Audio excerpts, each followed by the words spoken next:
So it's just clarifying that level of service 12.1.2 is amended to include the word debt because that's the responsibility. So sorry to interrupt, David. In the pause that we've had, I've had advice that the wording of this is actually problematic and that we need to amend it further. I'm just waiting for Caroline Hart, who has that wording. And that's because there's more than debt involved in this, all right? So we want to capture the level of service appropriately, but I'm not going to speak any further until Caroline comes back in the room and explains it properly to you, okay? Are we waiting on next bit? Shall we just get on with this next bit and wait until... Oh, here she is. Oh, we're all waiting on you, Carolyn. Caroline, it's all right. Just catch your breath and count to 10. It's all good. I've just advised the council that we had a kororo about the fact that this wording actually doesn't fully encapsulate what we need to attend to. And I've suggested that you could talk the council through what amended wording is and the logic behind that. Thank you, Council. I guess the concern I had with the insertion of the word debt, making very specific the nature of the responsibilities that the level of service speaks to, may be being overly prescriptive in terms of what will be happening in year one as a result of following on from the business case that's been developed and the actions that flow from that. So there, just been speaking with Councillor Mackenzie, there are two options, I think, in terms of how we may wish to proceed with this. We could leave the level of service as it's outlined in the draft LTP, or I have some wording that I could also suggest to you this evening, which may also be helpful, which I'll note is drawn very much from the wording in the draft LTP with some subtle changes. To develop a business case for the catchment scale managed aquifer recharge trial in Hekio Hines, which is all standard wording, to inform any transfer of ongoing responsibility to the Hekio Hines Water Enhancement Trust.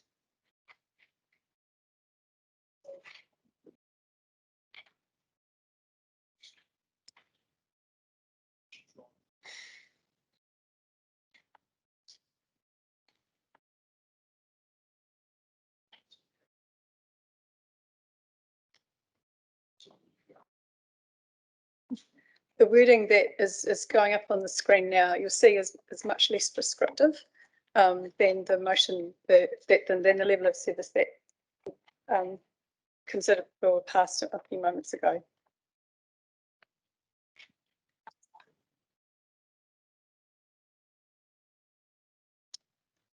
I'm conscious that this is a level of service that we are needing to achieve in year one. So does that mean that some of the things that the Hines Hekio Trust does at the moment are not transferred fully to the trust? Must do. Yeah. Yes. Yes. And we're not being prescriptive about the debt transfer at this point.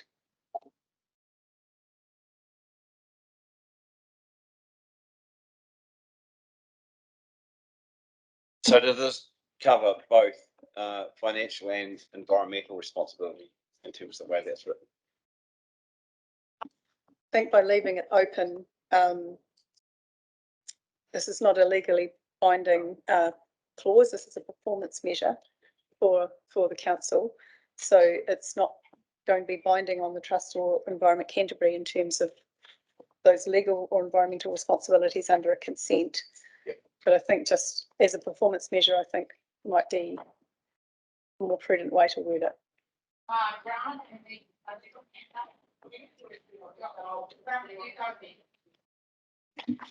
Your query, Councillor Scott, are you inferring that there are environmental and financial implications for this transfer? I guess I was looking more at the financial responsibility rather than the environmental ones, because the environmental ones are contained in the consent in terms of that responsibility and the NPS and other instruments that are coming their way. But I'm I'm concerned that we have a debt there at the moment and that we can continue to recover that. So, I mean, I just think that everyone should be clear about what we're talking about.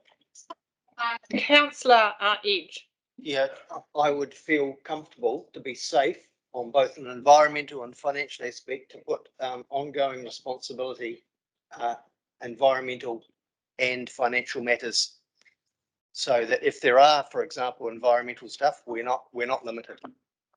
I don't understand, as a decision making here, what is this we're talking about? This is the level of service. I know it's the level of service, I get that, but what does that mean? What is it that we're considering to inform any transfer of ongoing responsibilities to a trust that we don't control in the first place?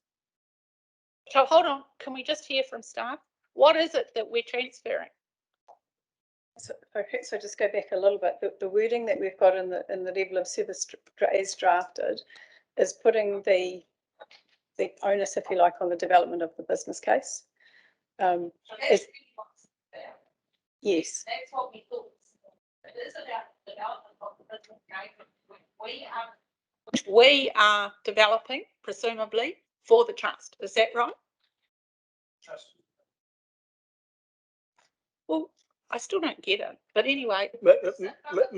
Madam Chair, I think we're making life very difficult for ourselves. When I read the level of service as proposed in the 12.1, and that was the HHWET reviewed this as part of their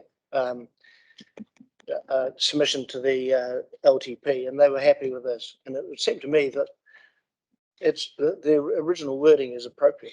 I don't know why we'd need to change it, but It depends whether we've got any ongoing responsibility for it at the moment that we're transferring. What are we transferring? Somebody tell me. Claire, what are we transferring? The debt. I think Peter's right. The debt is the issue, but I think that we're forgetting to actually look at column 1 under 12.1, which talks about identifying opportunities for improving environmental outcomes through infrastructure and established projects through a regional work program. So if you actually link that year 1 target with the performance measure that staff are wanting under the level of service, it makes a little bit more sense than just looking at that sentence in isolation.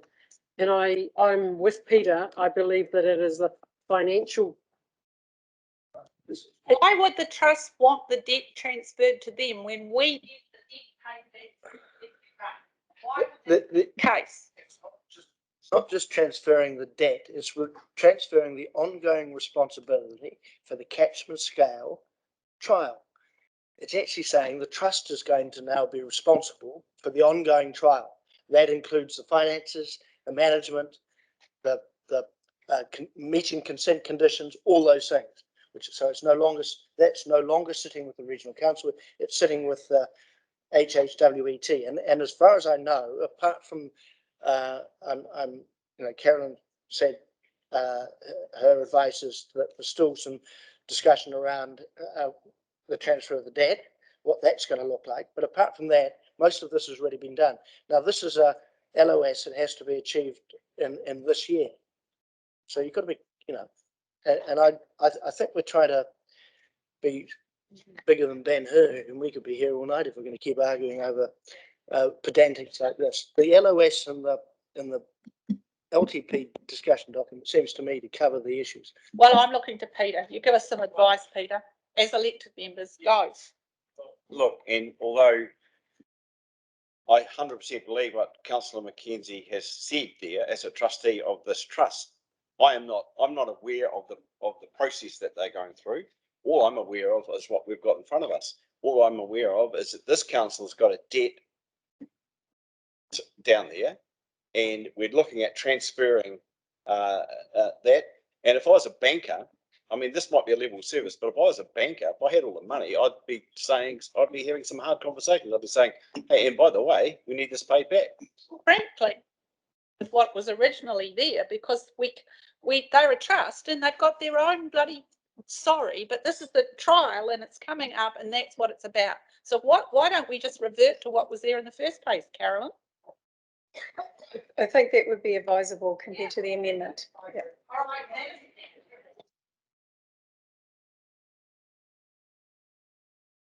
No, she's not making a mistake, but well, you're not allowed to do this because you've got to do a rescinding process. So we're just going to do it, okay?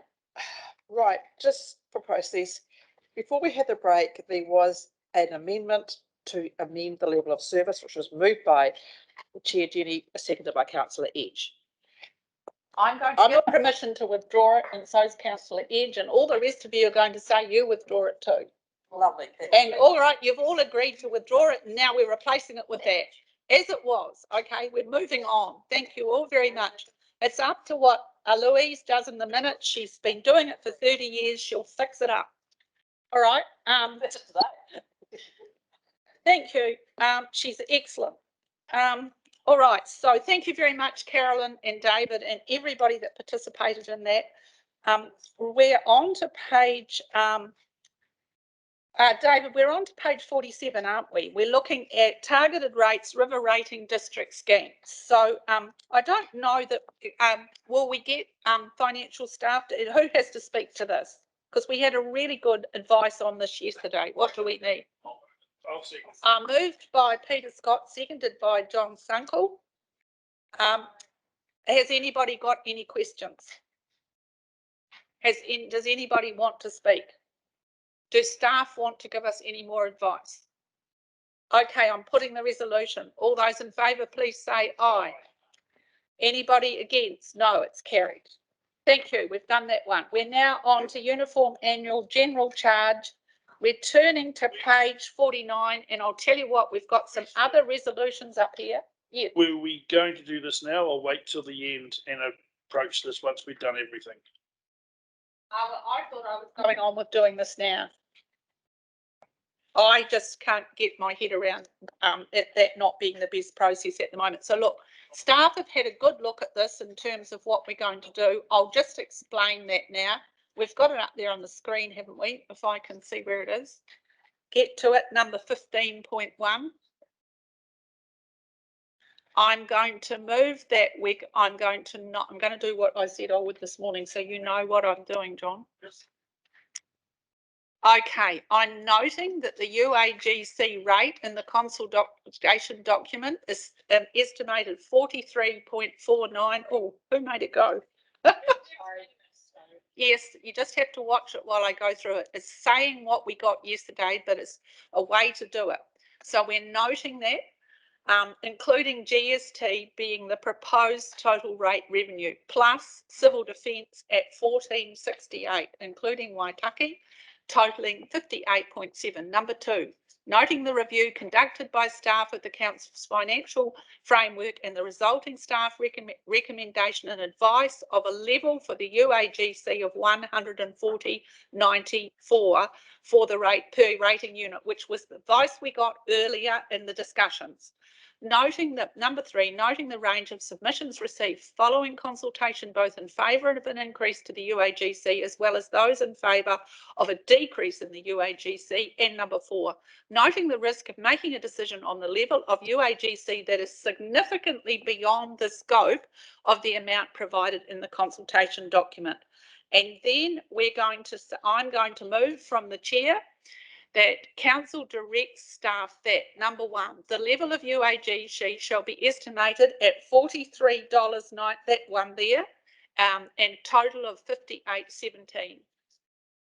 And make appropriate changes to the revenue and finance policy to reflect that level of UAGC and the activities included within it. Seconded by Councillor Pauling. Councillor Pauling's going to second it, and I've moved it. I'm going to give the call to Councillor John Sunkel.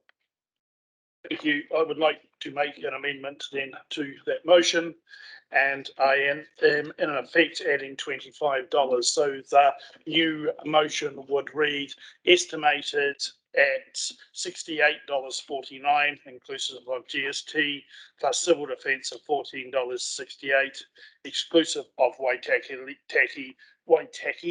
totaling $83.17. Okay, John, we just have to help Catherine get that down there. She's got it there, has she? Oh, cool. Just wait a minute while Catherine does that, everybody.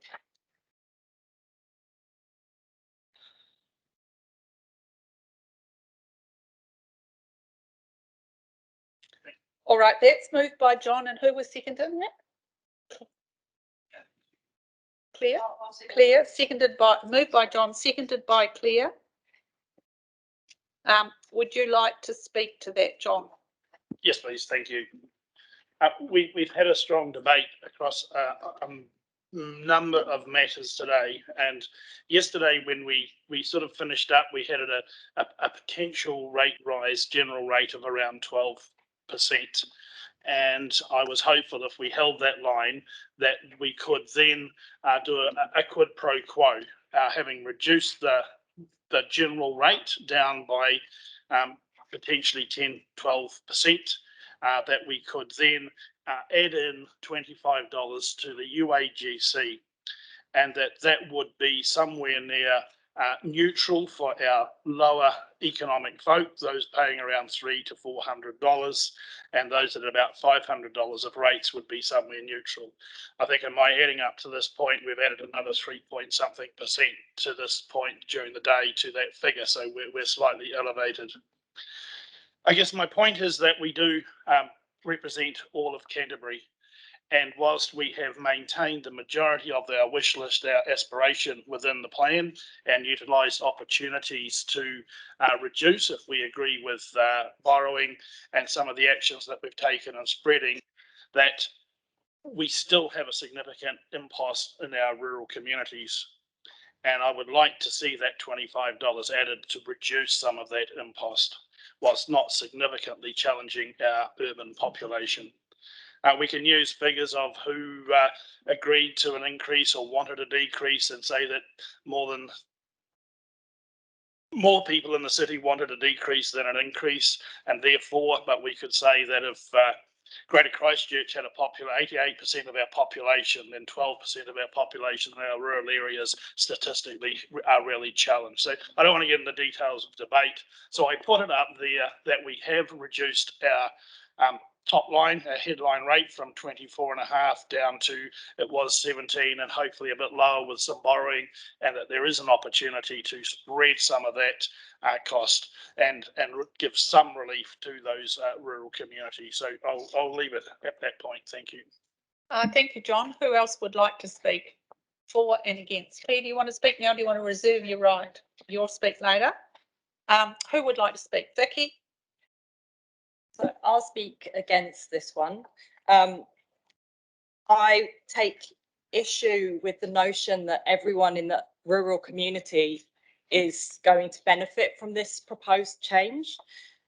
Looking at the graph that we have, the bar chart, that stacked chart on page 48, there were 250 submitters who supported the $43 figure. There were 400 who said, no, they don't support that. Of those, 110 said there should be a much greater rise over and above the 43. Of that 110, the vast majority of those were landowners and farmers. Now we had Shambil Yacob come in and speak to us about Canterbury's economics, and he was really clear that there are pockets of low household income who are the group that most where the rate cost is of the greatest impact on their finances. And those communities were scattered across those places where there was a concentration of lower income households, was in parts of rural Canterbury, particularly in some of those smaller rural towns, and also within pockets of Christchurch. So I'd just like to remind you, we actually had from 110 landowners and farmers that came in wanting a very substantial rise. So I do acknowledge that Councillor Sunkel has suggested a much more moderate level than what some of the submitters asked for, that they were not considering their neighbours living in low value properties. And many of the lowest value properties in Canterbury are indeed in the rural communities. And this would significantly impact on those people's percentage rate rise, which we've been really talking about being concerned about. So on that basis, just on those facts, on the vast majority, so 110 landowners said go higher. Out of about 950 people, there were 300 who were unsure, which I think demonstrates just how unclear the UAGC is. It's not well understood what this is. It is certainly not, the U means universal. It is not an urban tax. It is a universal charge. And it is not a tax that is there to just simply redistribute tax or rates from the most wealthy in Canterbury to those with the lowest incomes. That's not its purpose, and I would like to make that point. So I'm against it. Thank you. Thank you. The next person to speak, where did I write it? Is Ian, and then Liz. Ian, you go next. Thank you, Madam Chair. I think Councillor Southworth, when she's interpreting the submissions to do with the UAGC, makes the mistake of trying to do that in isolation to the general submissions. And when you talk about the rates affordability by district, it's quite clear that the rural properties, the rural districts, including Ashburton, Huronui, Waimakariri, Waimati, even though there were a small number of submissions, were concerned about affordability. And the fact is, the UAGC is a way, and those that weren't worried about affordability tended to come from Christchurch, Timaru, and perhaps Selwyn. When you then consider how you might use a UAGC, it is actually to transfer the affordability away from those who have got real concerns about affordability to those who say that they can afford it. And I think that's a very clear message. And so we can use the data we're given in the submissions process to argue whichever way we want it to argue effectively. I think is the point I'd like to make.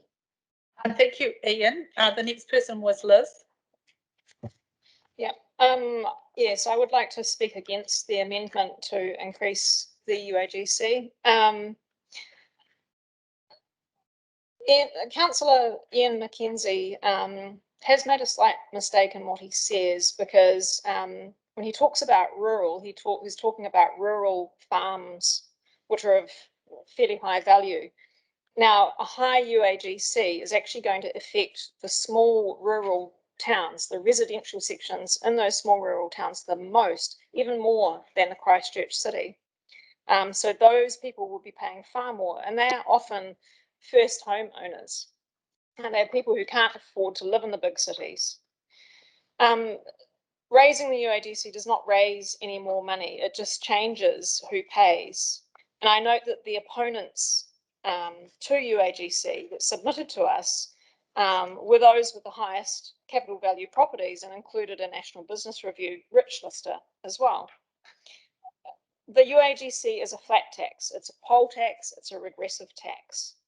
And so I would not support raising the UAGC. Thank you. Thank you, Liz. Phil, you next. I also oppose the amendment. I just want us to consider, I think we need more consideration really about what's actually fairness in our society. We know that we heard from a lot of people, and low socioeconomic areas, as has been indicated, exist right across Canterbury, not just Christchurch. But there's been an indication that, in fact, because we have reduced the amount of rate, mainly through, I guess, well, we've yet to fully do that, but that in fact it should be, raising this amount makes it more neutral.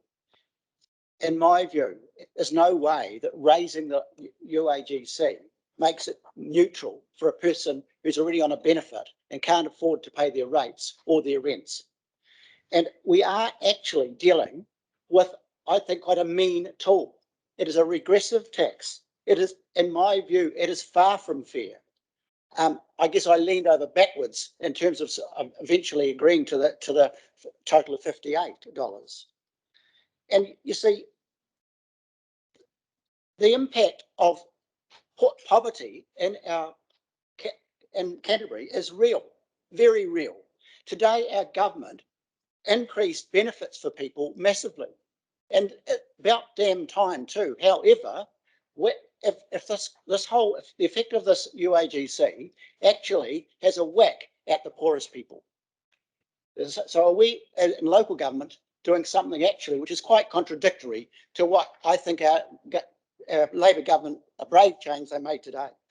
The fact is that the child poverty surveys show that 20% of our children live in households where food runs out often or sometimes. Now that's what people are having to live with and what some people are having to pay. And Shamabeel was quite clear with us about how rates affect people differently. And he was quite clear that it's the bottom 2/3 who really find it hardest or impossible to pay. So I'm certainly not prepared to accept this amendment. I just, I know it's not the intent, but personally, and this is my own personal view, I actually find the whole UAGC thing as a flat rate and regressive, where poor people have to pay the same amount as rich people in a tax. I just find it immoral, actually, personally. And I want us to look at getting the best ethical result that we can for everybody across Canterbury. Thank you, Phil. Who else would like to speak? Did I have anybody else? Lan.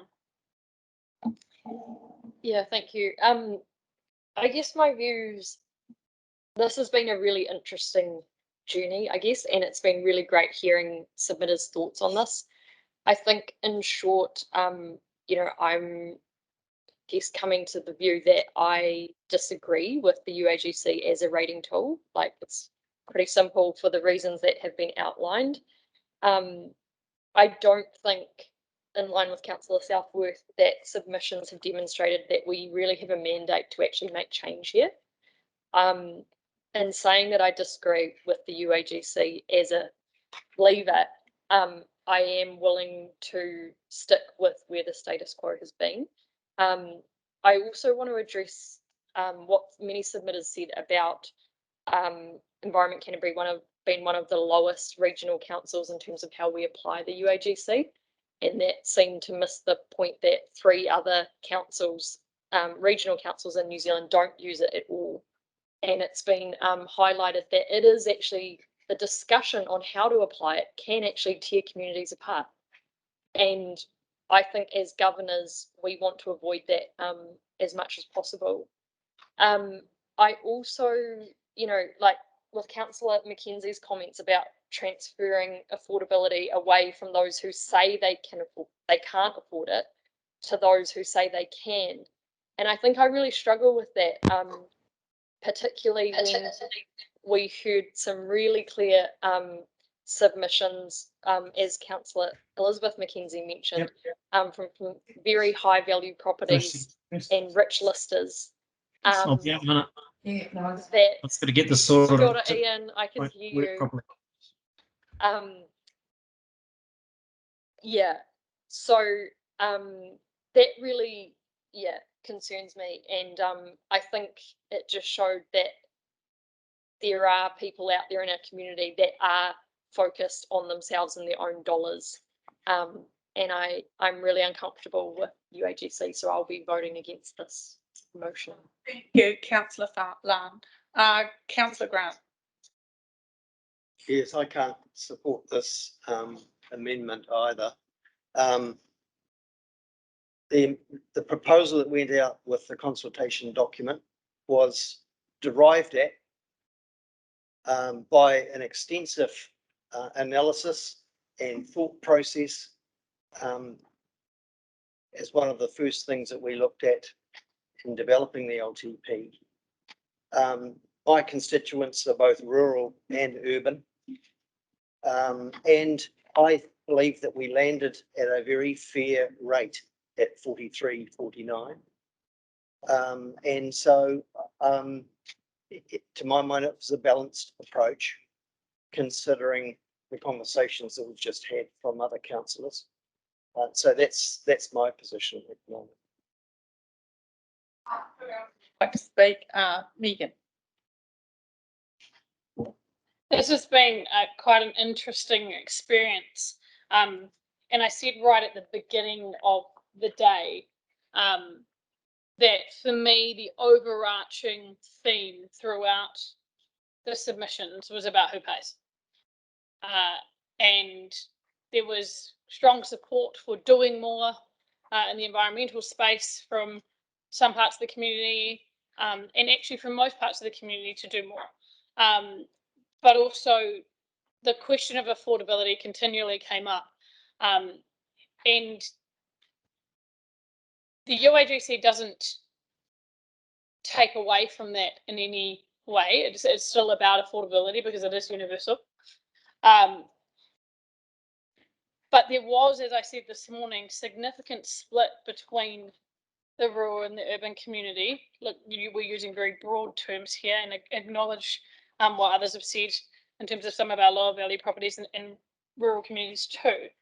But when I think about the process that we've gone through, I've been really dissatisfied with the process we've been through in terms of how we set that $43 we went out and consulted on. Staff provided us some advice based on benefit realisation that has now been released under an Official Information Act request.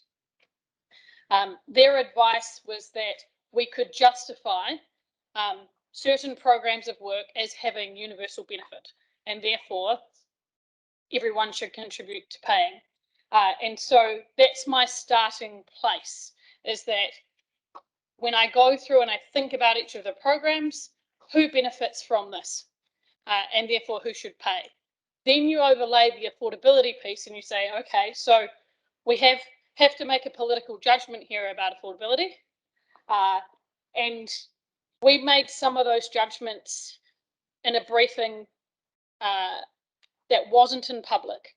And that was what we based our consultation document on. And I was extremely uncomfortable with us doing that. I would have preferred that we went out with staff advice and consulted the community on that.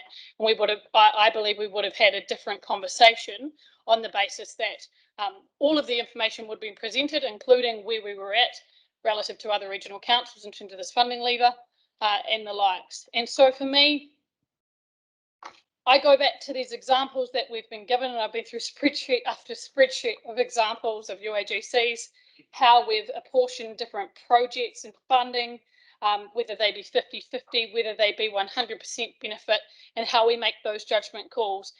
And I have come to an overall position that we should increase from the 43 we went out on, but I'm not sure that it should be increased by the 25 that John's put on the table. I was in that position this morning in terms of that I wasn't sure that we should do it by 25, and I had a figure somewhere in between in my head perhaps we could discuss. But as the day's gone on, the theme of the day has been Canterbury wanted us to do more. We need to spend more money. We need to spend more money. We need to deliver option one and the intent of option one. And the difficulty that I have is that on one hand, we're saying, yep, our community's told us do more. And then on the other hand, we're saying, oh no, that's too expensive. Why have we not applied the scrutiny to the programs as we've moved through today on that basis? Because actually we could have chosen to reduce the impact on everybody even more than what we've done today when we've added another $3 million-ish of expenditure in from where we started from at the beginning of the day.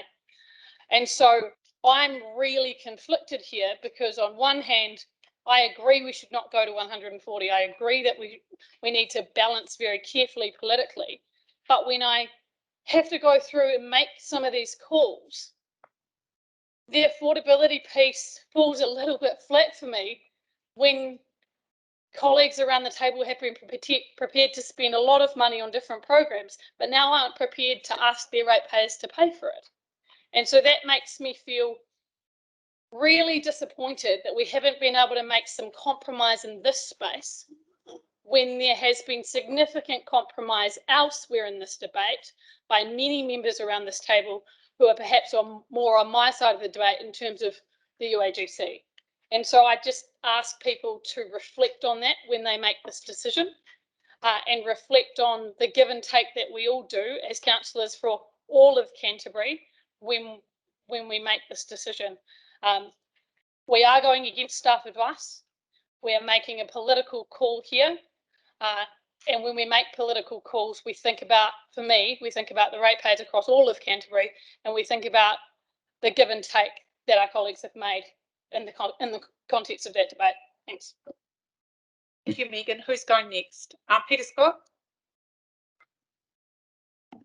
Look, I think Councillor Sunkel might be a wee bit aspirational with his UAGC increase at $25, but I think from my point of view, when I look at the people who I've got to go and look in the eye about this, and what's the premise for what I can say to them, it's, you know, it's who pays, who benefits, you know, and there are obviously some UAGC things in here that we could put, you know, we could put some costs against. I don't think $25 is going to fly. I don't think that. I think that's a bit too steep. But I think, from my point of view, we should move a little. Thank you, Peter. Who's going next? Have we got any more speakers? Claire, your turn. You moved. Oh no, Nicole wants to do something. Question of clarification. Just going, and it's clarifying the starting position if that's allowed. So when we can, thank you. When we consulted on the document, the proposed UAGC at $43-ish was approximately 7% of the rate take. Is that correct? No. And it's 9.85, including civil defence. And is that, so the 9.85 that you've given me now isn't the revised position with the 17.5%, that's the 24.5%. Thank you. I was just getting clarification of that. So what would the UAGC be if it stayed? Can I ask for a calculation? For both the substantive and the amendment, can we get an indication of the percentage of total rates take that each would be? I think the 6 foot. I understand that those questions were answered last night or at some stage. Is that correct? Oh, you didn't get them answered. Okay, so what have we got that we can help with? And I think the pizzas might be here. I'll just see if, do you want to see if the pizzas are here? Somebody see. Yeah, that'd be great. And if it is, we might just have a break while staff work it out and eat a pizza. Best as we can calculate, the $43 that you went out and consulted, under the staff recommendation, the UAGC would reduce to $37.57. The percentage amounts would move from 9.85, which was the amount of total rates for the 43, would adjust to 9.23 under the staff recommendation. You asked the other way around, didn't you? Yeah, I asked if we kept $43 with the percentage adjustment at 7%. With the adjusted budget, sorry, if we kept, with the maintaining the consultation document of 43.49 for the UAGC, what percentage of rates take would that be under the staff advice budget option? I just think, David. So the other figure I have is if the UAGC was at $67, that approximately, that would be 14.9% or thereabouts. So if you kept it halfway between, or 43, it would be somewhere about 12%. Could I ask you, is that okay for you, Nicole? Because, you know, we have to think about where we are here. So I just ask people, we've got to get through this process. So sometimes can't get every answer we need, and you have to just weigh that up. All right, so what we're doing now is, Claire, had you spoken? You speak now, because I already gave you the call. Thank you, Madam Chair. I'm very happy to second the motion around increasing the UAG that's been put in by Councillor Sunkel. I think it's really important to consider the affordability and the submitters' feedback. And I think it's important to also remember that a lot of our TAs gave us some feedback on this very subject and asking us to increase the percentage and use that LGA enacted tool to increase the UAG and make it a little bit more equitable. After all, that's why it was actually brought in many years ago into the Local Government Act. And Jenny may be well aware of that, given your background. I have raised with my fellow councillors before, and we heard it from the submissions, the real risk of disengagement of our landowners and managers and our rural communities and what we as a council are wanting to achieve in the environmental space. And it's not about using rules and regulations and enacting the law, because that does not get buy-in and it will not get us to the outcomes that we actually want. And that we've gone out in a lovely glossy document, and I was appraised our comms team when we actually put it out. And we got a lot of feedback about the aspirations and our basically our strategic direction. So I really do support that.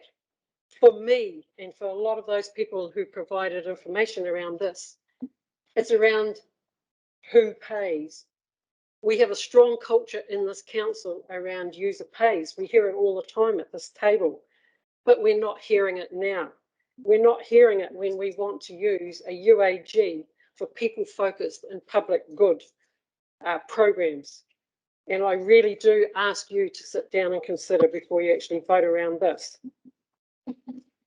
We've heard speakers at the table just now talk about low-income people, low socioeconomic areas, people in high CVs or even medium CV values, whether it's $1 million.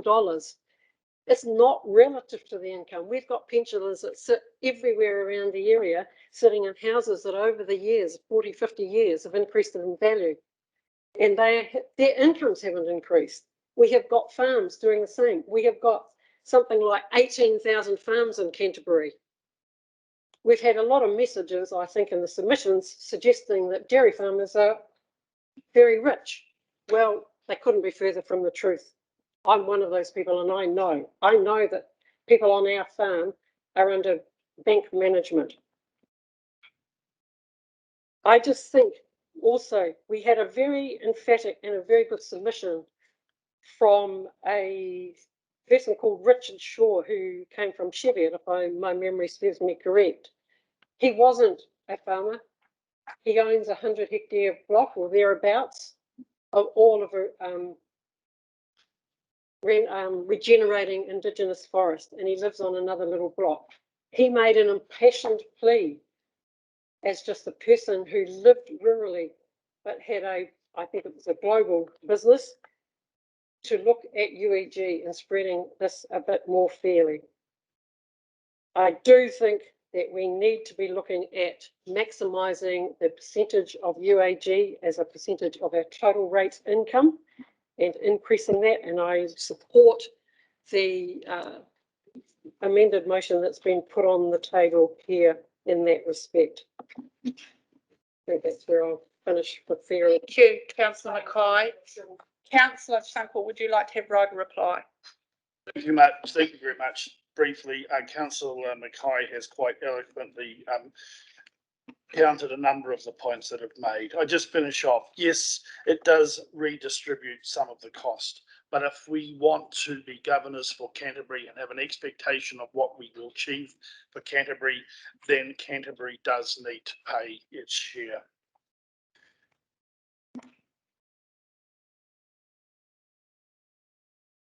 Now I've lost my own train of thought. Well aware, look, I'm well aware of low income and those that are out there, and I work in that community and recognise those people every day. What I'm really asking here is for the want of 3 cups of coffee a year, for us to make a move to provide a little bit of equity, which was the genuine reason that this legislation was initially put in place. I have sat at this table now for nearly 5 years, and in annual plans and long-term plans, I have been told that an increase of $5 a week, or $5 is a cup of coffee a week. 5 fives are $250. I'm asking for, at the bottom end of that space, 3 cups of coffee a year. Okay, 3 cups of coffee. I recognise the challenges, but for equity and fairness, I would genuinely ask that you vote in favour of this motion, because this is for all of Canterbury. We govern for all of Canterbury. I don't govern for my rich farmer friends, I haven't got many of them, or the folk that live down the road. The folk that I sit and have a chat to on the side of the road as a paramedic that are smoking cigarettes out of gutters. Okay, I come and work right across society. But in fairness, if we want outcomes, we need to all pay our share. And I believe that this does that. We are talking regressive and progressive. 85%, if we went with that $67 figure, is progressive. 15% is regressive. That is a small price to pay in the debate for an outcome for Canterbury. Thank you. Thank you. Lan, what are you saying? Because he's had his right to reply now. Oh, sorry. Are you? No, yeah. All right. I'm putting the amendment that John moved, which is in the words in red up there. Is everybody clear what it is? I'll put that to the vote. All those in favour, please say aye. Aye. All those against, please say no. All right. I don't think we need a show of hands. I think it's lost. Would you like yours noted? John, Claire, who else would like theirs noted? Ian, do you want yours noted? Ian, anybody else? Peter?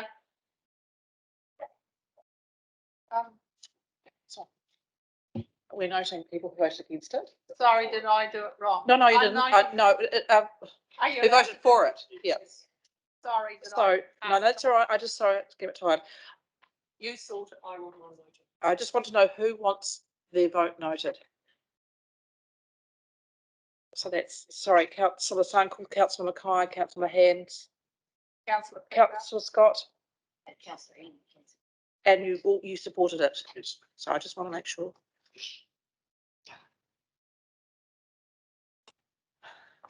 Thank you. All right, we now revert to the substantive motion. All right. Oh, well, hang on a minute. I just want to correct something that happened at the start of this, just so that the council secretary has it right. At the start of this, where I moved it and Craig Pauling seconded it, was that what it was? I should have said turning to 15 council direct staff on the which level of the UAGC to apply. I should have read out 15. Should I read out 15.1? Yes. And noting 15.1 and all those other comments I made, getting down to the bottom of that. So that's all we need to change. So that's all right. We've done that. So yes, we're now listening to an amendment that you are now raising to the substantive motion. Megan, what are the words of that amendment? What Catherine can just slot the figure in that you want, I believe, into the one that we just did. That the level of the UAC shall be estimated at $55, including GST plus civil defence $14.68.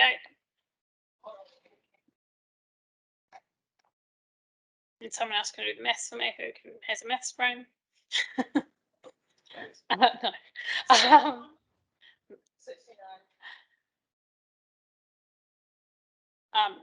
Would you like me to speak now? I need a second.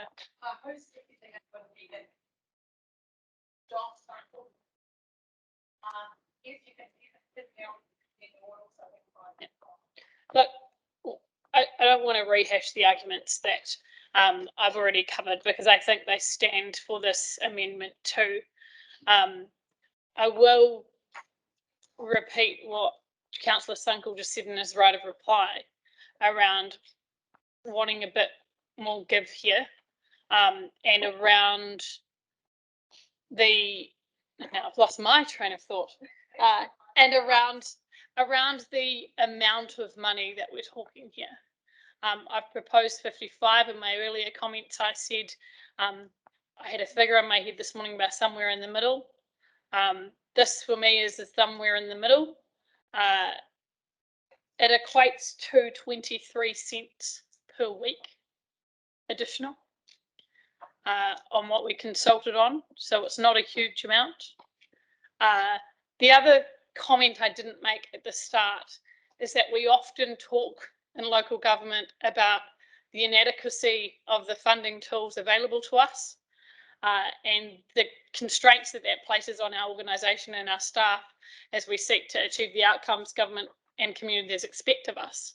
I said in the debate for the consultation that I find it really difficult to criticise government for not giving us the funding tools if we're not prepared to use the ones that we have either.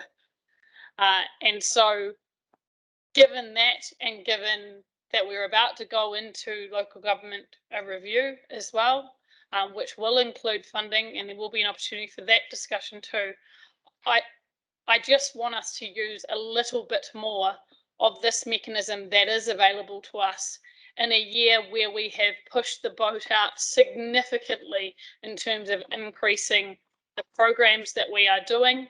We have been aspirational. We've had staff help us get to an aspirational position, but within a smaller funding envelope through phasing and through extremely hard work that they've done.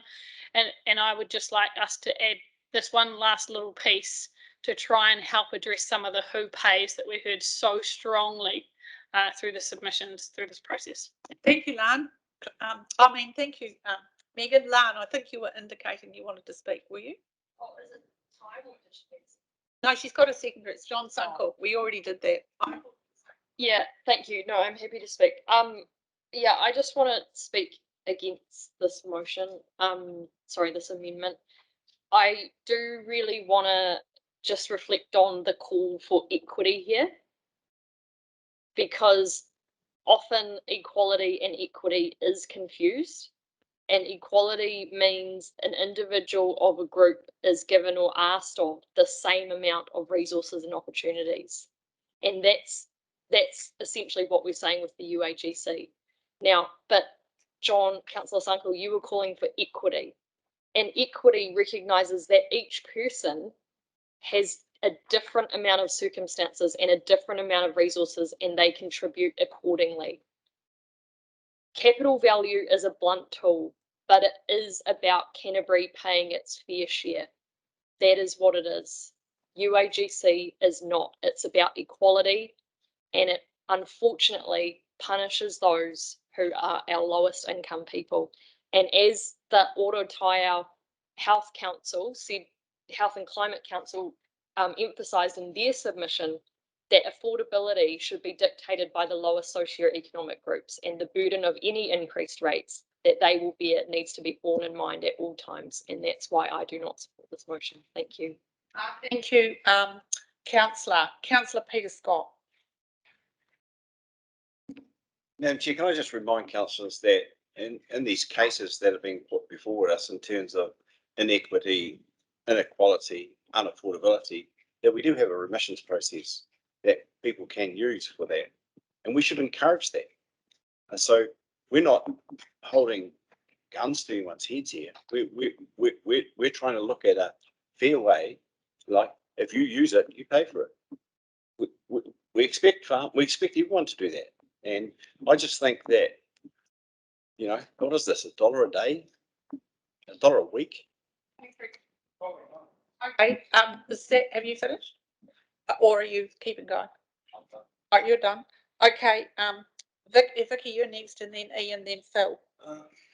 So yeah, I'd like to remind everyone that what we were actually talking about is starting at $25.60. That was what the status quo was. We're talking about these motions as if they're starting at 43 plus the 14.65, 68, and talking about that only being. So already what was put as our option 1 proposal was an additional $33 in the year. Now, I understand that these sound like tiny amounts. Of course, they sound like tiny amounts if you're comfortably off. I have personally never used the phrase only a cup of coffee a week, because I know that when you don't have money in your pocket, you don't go out for coffee any week. You're choosing. We hear of older people in Christchurch, I remember this a few years ago, who were staying in bed for a couple of days or so because they couldn't choose between. No, seriously, Peter, that is what some people are living in, and that is what we're talking about here. Now, I'd like to remind as well that UAGC, even at 0, does not mean that those lowest income people are not contributing. You still pay rates, you just don't pay as much rates. In terms of rates remission and rates rebates, those are absolutely there to support those who most need it. But they're only there for people who are property owners and therefore pay their rates directly. They are not, and I made this argument, I made the rates rebate and remission argument last year. And I've subsequently realised that, of course, tenants do pay rates. And I know that because I'm currently a tenant. My landlord used it as a reason to put up my rent last time because of rates increase. So I'm probably going to get another rates increase now, rent increase now. But you can't, as a tenant, often the most vulnerable people, you have no access to rates, remissions and rebates because your rates are paid in your rent and they get paid then directly by your landlord. In terms of rates remission, the chap that we heard about who has the high biodiversity land, absolutely, I checked and there is a remission policy that says that we can apply remission to high biodiversity land, and I would really like to see that explored, and I think that should be something that is highlighted, that that's an opportunity. But fundamentally, we are looking at putting additional load onto people that we know cannot really afford it, and it is not just a few dollars a week or whatever. It's substantial it has an effect on people who are struggling to meet costs every single week of the year. So I don't support this motion. Vicky, Ian, you're next. Thank you, Madam Chair. Yesterday when we were deliberating, it seemed to me there was a opportunity, given that the staff had brought the staff option they brought in front of us was a reasonably substantial reduction in the proposed rate take from the one we went out from full option 1. And that in fact there was an opportunity to adjust the UAGC to keep the dollar amount that people in modest houses in urban, which are predominantly in urban areas, pretty much the same. And I don't know if Megan, as Councillor Hands, has specifically calculated whether the $70 is that number, but it's probably pretty close to that number.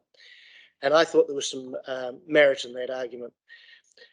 And it seems to me that those who are now arguing against the use of an UAGC or with a marginal increase are the same ones who have spent today arguing to spend more money, and that if you had some consistency in approach, actually the best way to reduce the impost on those who can't afford to pay is not to spend the money in the first place. Not to spend the money and then work out how you can shovel it off to somebody else you think can pay, but not yourself. Thank you, Ian. Phil, you next. I'm certainly not going to support this amendment either. I'm sorry. Councillors, you will have heard the saying before, I would think, that you can judge the strength of a society by how that society treats its most vulnerable people. That's who we're talking about, actually. Vicky referred to people who are tenants. And I think I'd just ask you to think about who our most vulnerable people are. And I shouldn't need to tell you, and I'm not going to tell you all of it. But some of it's based on race. Some of it's based on illness. And all of that is no individual's fault. We all agree with that. So I just ask you to consider that it's a relatively small amount, but when you haven't got that money over, as Vicky indicated, life is more than tough.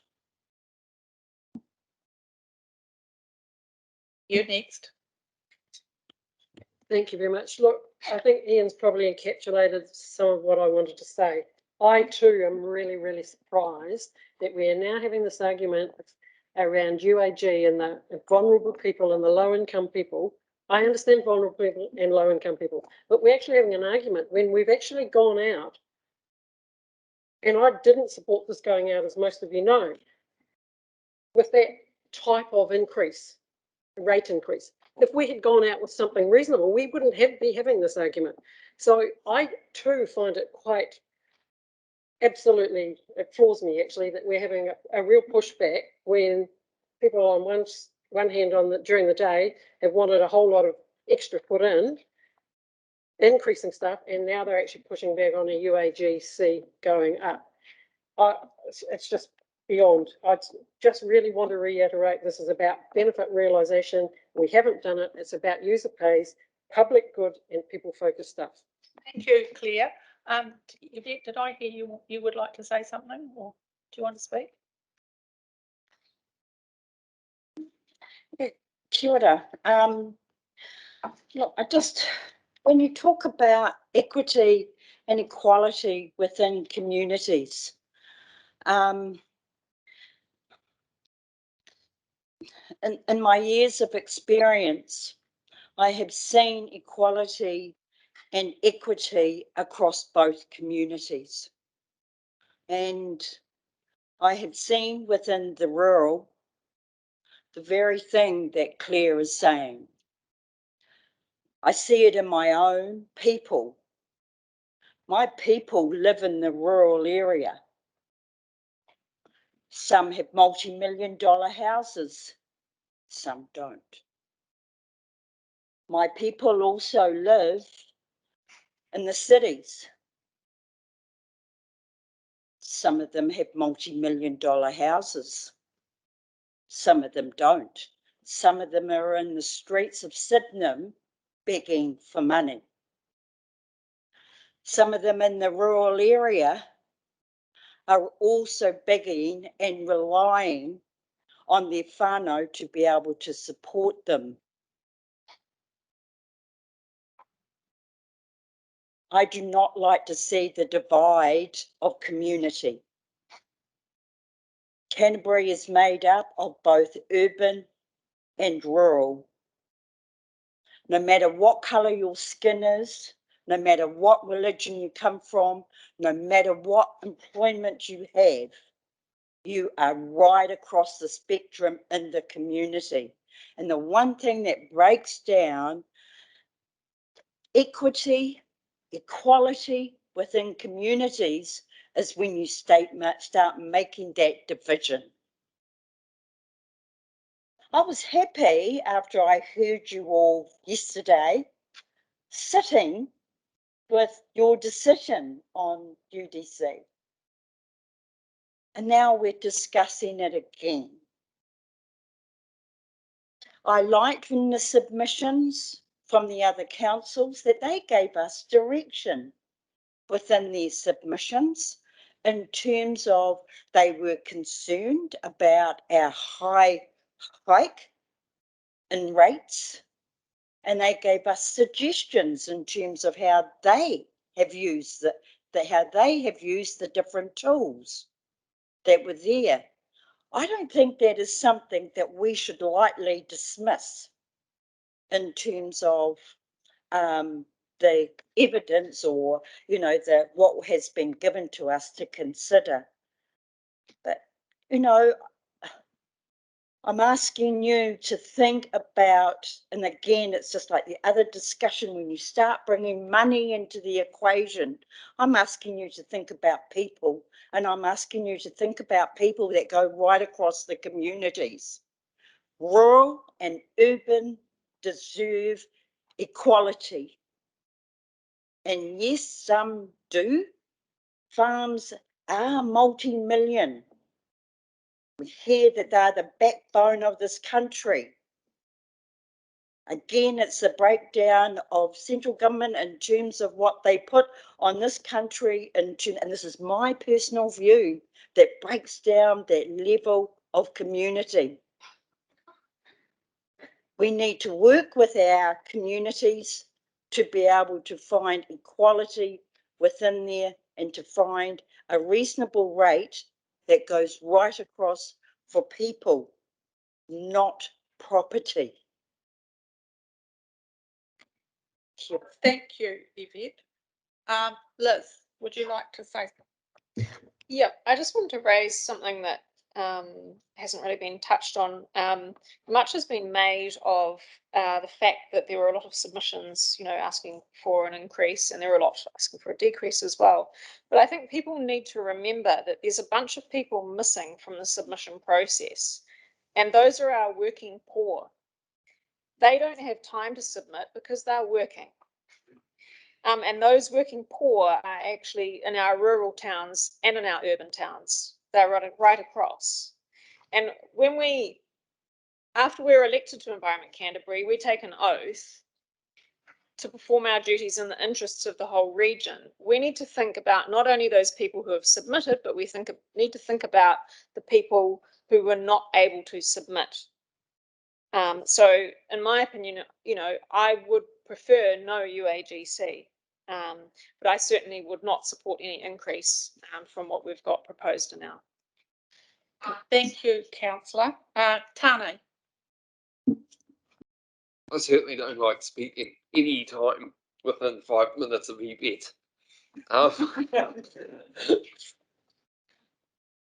She is so eloquent in what she has to say.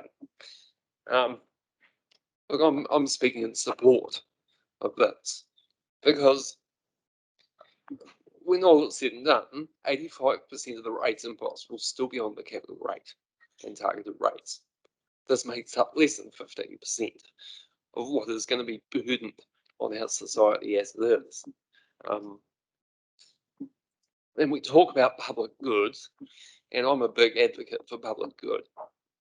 And sometimes we need to divvy that up equally, not to who we perceive can pay for it and who can't. We do make exceptions all the time. We've got a potential student fare, in the mix for people under 25 or 20 or 19. I think from what the staff went away and painstakingly came back with as public goods, at $140 we found untenable, so bad. I think what's up there at the moment is very much a meet you halfway, which I'm in favour of. So one of the other things I'd like to mention is I have been, and probably the only person in this room, I've been one of the few people on the street. From the age of 12, I have not lived at home. But we are quite resilient. I spent a lot of time, I suppose, as a young lad, angry, homeless. I had roof over my head a lot of the time, but sometimes I didn't. I hear Yvette when she says, there are people with and people without. What I noticed is when I got into a rental, this didn't matter whether it was a UAGC or whether it was a capital rate, the rent went up. And there is no proportionality to what I considered a relatively rich person, being a homeowner that I was renting a room in. There was no proportionality. They didn't care what the number was we came up with in this room. Whatever they needed to do, they did it to cover it. I'm not seeing anything up there that's going to substantially break the difference in rent. I think back to the time when I was poor, and I mean poor. Society hasn't got it perfect, far from it. This is a rating tool that we have. I think it's fair. And we are driving with other programs that we have here to find that social equity that we long for, especially in that transport space, which I hope with a new committee we can actually see some movement in. That's all I've got on this one. Thank you, Tane. Pizzas have arrived, by the way. Just thought I'd tell you. John, you want to speak next? No, I won't. I think I will leave to eloquently as Yvette put it and as Tane. I won't say any more. You absolutely know my views. Thank you. Yeah, like others, I think others have put it more eloquently than I can, in Yvette and Tane especially, and Ian and Claire in support too. But and I do acknowledge what Elizabeth has said in terms of thinking about the people that we don't hear from, that aren't here. And that is why I say I look for a middle ground, because I am very cognizant of that. And so for me, that is why, while I would prefer normally to go through a rational process like staff did with the $140 and say who benefits, what's the rationale here on paper? I prefer to do that in most situations. But when Liz says, what about the people we don't hear from? What about the people that we do care about? What about the people that we do need to look after? That Phil's raised. That for me is why I won't go higher or much higher, because I believe that we need to get to that somewhere in the middle to try and balance that. And that 12 to 15% of the total rate take, to me, is equitable, and accept Lan's comments there, but still majority of our rates still fall into a progressive system. And as Tane said, the cost is the cost at the end. The cost that gets passed on to people in our community is the cost that we decide on in terms of our bottom line rate, rather than this. This is just but one tool we can use to smooth across communities.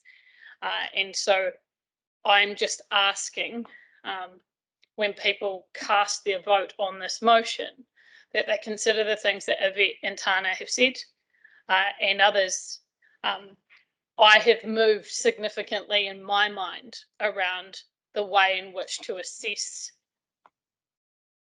a mechanism like a UAGC in terms of a flatter tax system.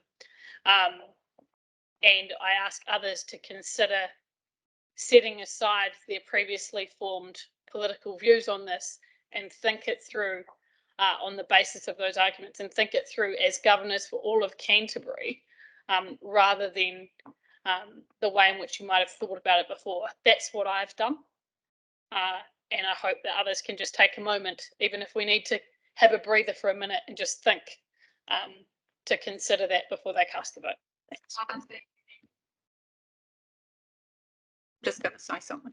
I note that the Wise partially elected council and the commissioners before that kept the rate at 25.55. Personally, I'm in the space where I would prefer not to have a UAGC. So let's vote. All those in favour of the amendment moved by Megan, please say aye. Aye. All those against, please say no. No. Okay, we'll have a show of hands. Who voted for it? 6. Who voted against it? 1, 2, 3, 4, 5. It's lost. All right, we're going to adjourn now for eating the pizza. How long will we adjourn for? Till 7:30? Yeah, or 7:35. 7:35. Any staff who are looking or are in the building, or any other staff you see around, they're all invited to the room next door to the council chamber, and please come and help yourselves. Why not ready?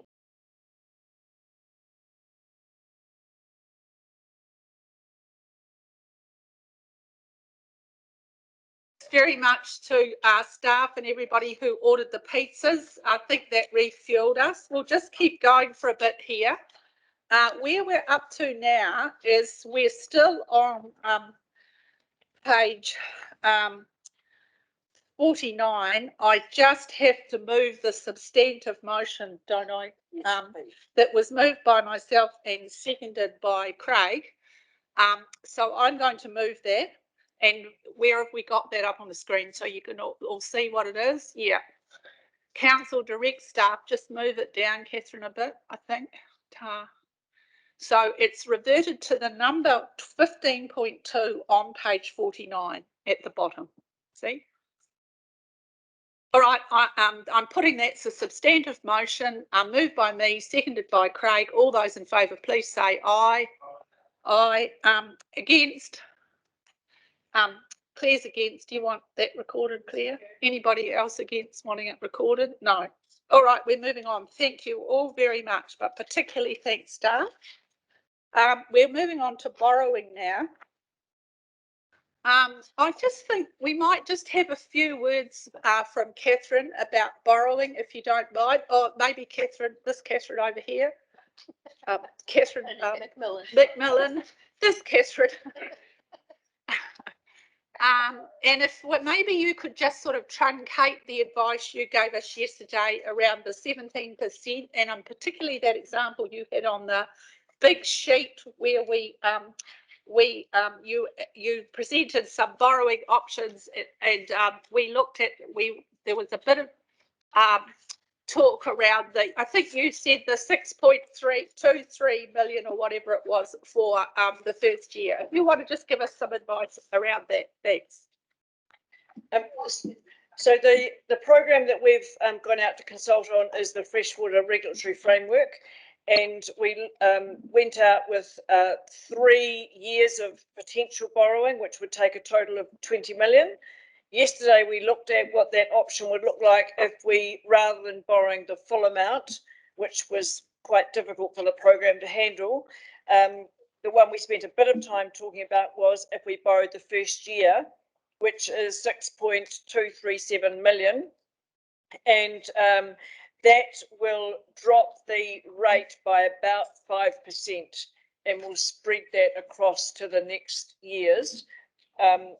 We have done a quick recalculation on, given the changes we've made on the way through the programs, and we've gone from about 17% to just over 18% increase.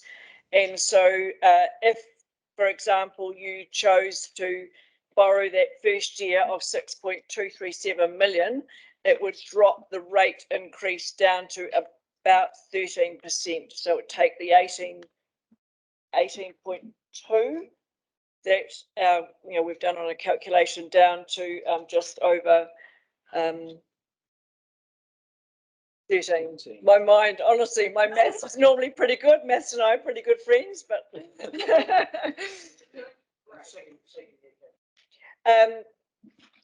the second year, the rate increase will be slightly more, so it'll be about 13.4. So it spreads it across. It's very close to being similar for the 2 years in a row. That's based on 10 years. We also did the calculation if we just did that borrowing over 5 years, and the rate would be about 0.5% higher because the repayment options are a bit higher. So rather than dropping at 5%, it'll only drop at about 4.5%. I'm just allowing questions at the moment. Any questions for Catherine? Have you got a question, John? Yes, I do. We haven't quite finished, and there's still the civil defence, which have that motion to bring that back up to alignment with, which is another 300,000 or 400,000. So I'm just wondering if we've got it lined up, but we're having a conversation here about an 18% rate rise with potentially more to come. So I'm just wanting to know where can we do that one first, and then we know where we're sitting. Is that? I think we can. Is that an option? Yeah. So all right, everybody, if you don't mind, we're going to revert to page 56, which is what I was talking about. Do we need? Oh, sorry, we're going to page 56. Do we need any staff advice around this, John? Or do you think everybody's over it? Or do you want to speak to it? Not, and you haven't even moved anything yet. Well, you are the civil defence rep on the statewide committee, so you talk to the facts.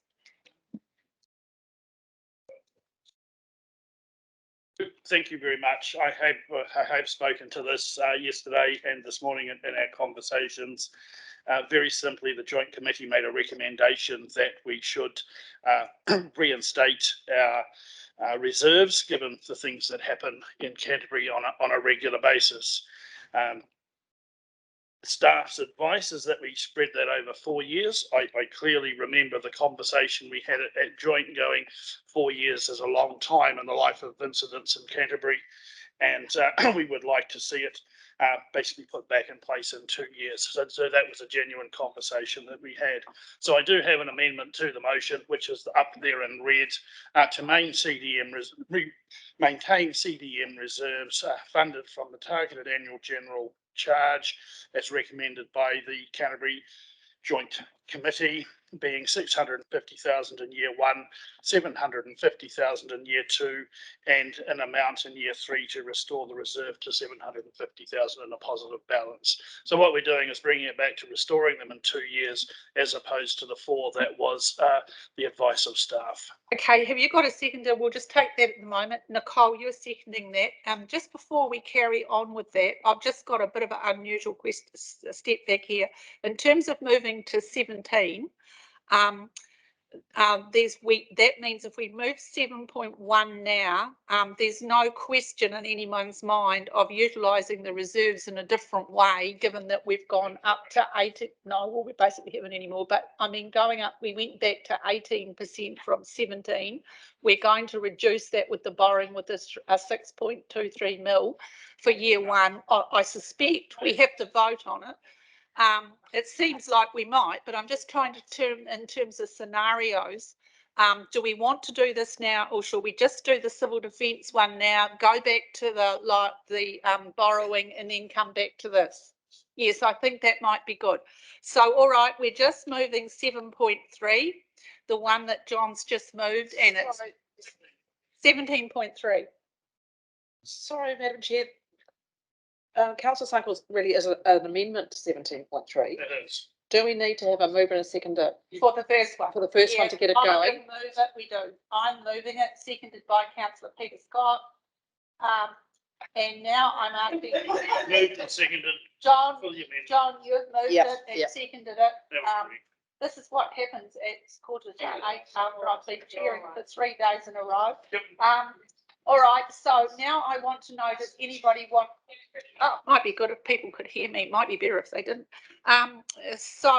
John, do you want to speak to it, or have you done enough speaking to it? Look, I think I've really spoken to it. It is the intent of Joint Committee to bring those reserves up. We are at the moment $300 and something thousand in a hole, so we have no reserves.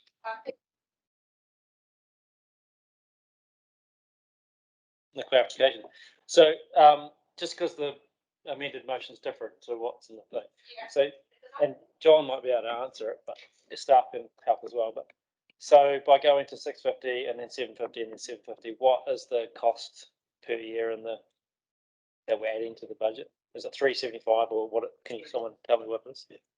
375 in the budget, so it's an increase in year 1 and 2. Yeah. All right, that's good to clear that up. Did you necessarily want to speak, Nicole, or are you right? Yeah. All right, well, Ian, do you want to speak? Yeah, just sorry, but just to ask a question. So yesterday when you were discussing this, so if we take the staff recommendation of 17.3 as it's written, is the UAGC for civil defence $7, and you're proposing that goes to $14. And so we've already agreed to a UAGC of 40 probably and the $14 anyway. So effectively, we've already agreed to do this, have we? Which is not a reason why we shouldn't do it again. But I just want to make sure that this isn't. All right, we need to do it now. Okay, I'll put the motion. All those in favour, please say aye. Aye. Anybody against? No, it's carried. Now we want to know from, the motion becomes a substantive motion. I'll put the motion that Peter and I moved and Peter seconded, which is the one on the paper in front of you. All those in favour, please say aye. Anybody against? No, that's carried. Thank you. Is that what you want, John? Yes, this becomes Some of the standard, yeah. We're doing what you said. I'm trying to do exactly what he wants. Right now, Catherine, thank you for coming back because I was about to say that. So how does that affect the overall figures that you were talking about before? So it's 18. Button. forgot about that. It's, yeah, 18 or 18.5. Okay. So now we're clear about that, everybody, 18.5. So now we've moved back to page 52. Is there any other expenditure one that I'm missing that will affect this now? All right. Yes, and Lan, you got a question? No, I just mean in the mop up there will be. Oh no, there's not. Nothing. My proposed amendments to the fees and charges regarding the swing moorings and delaying that a year will have a financial impact. Page 58.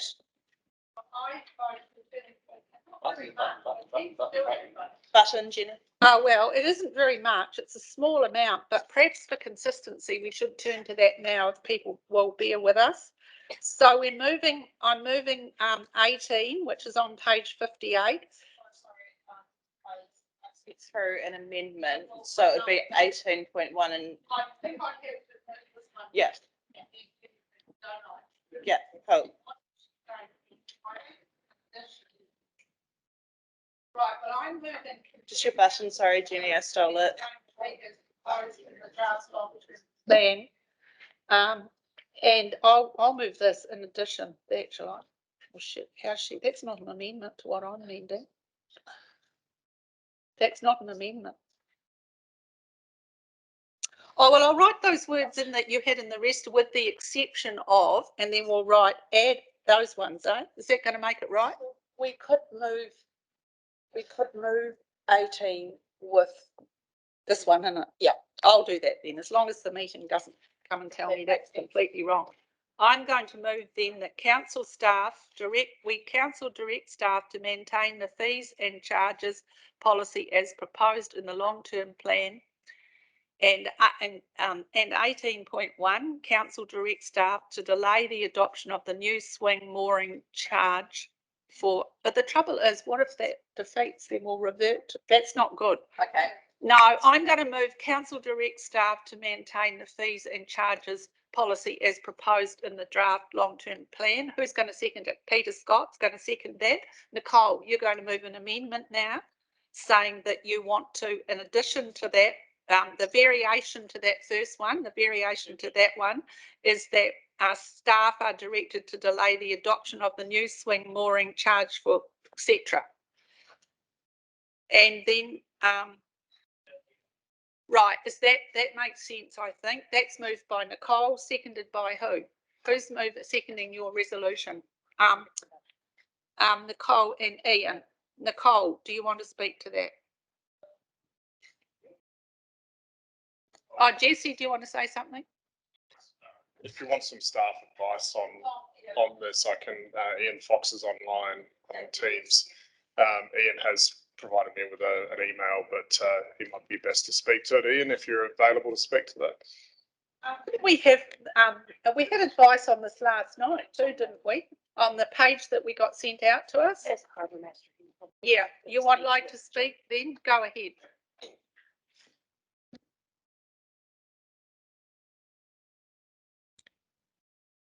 Oh, I can if you wish. Just speak up a wee bit.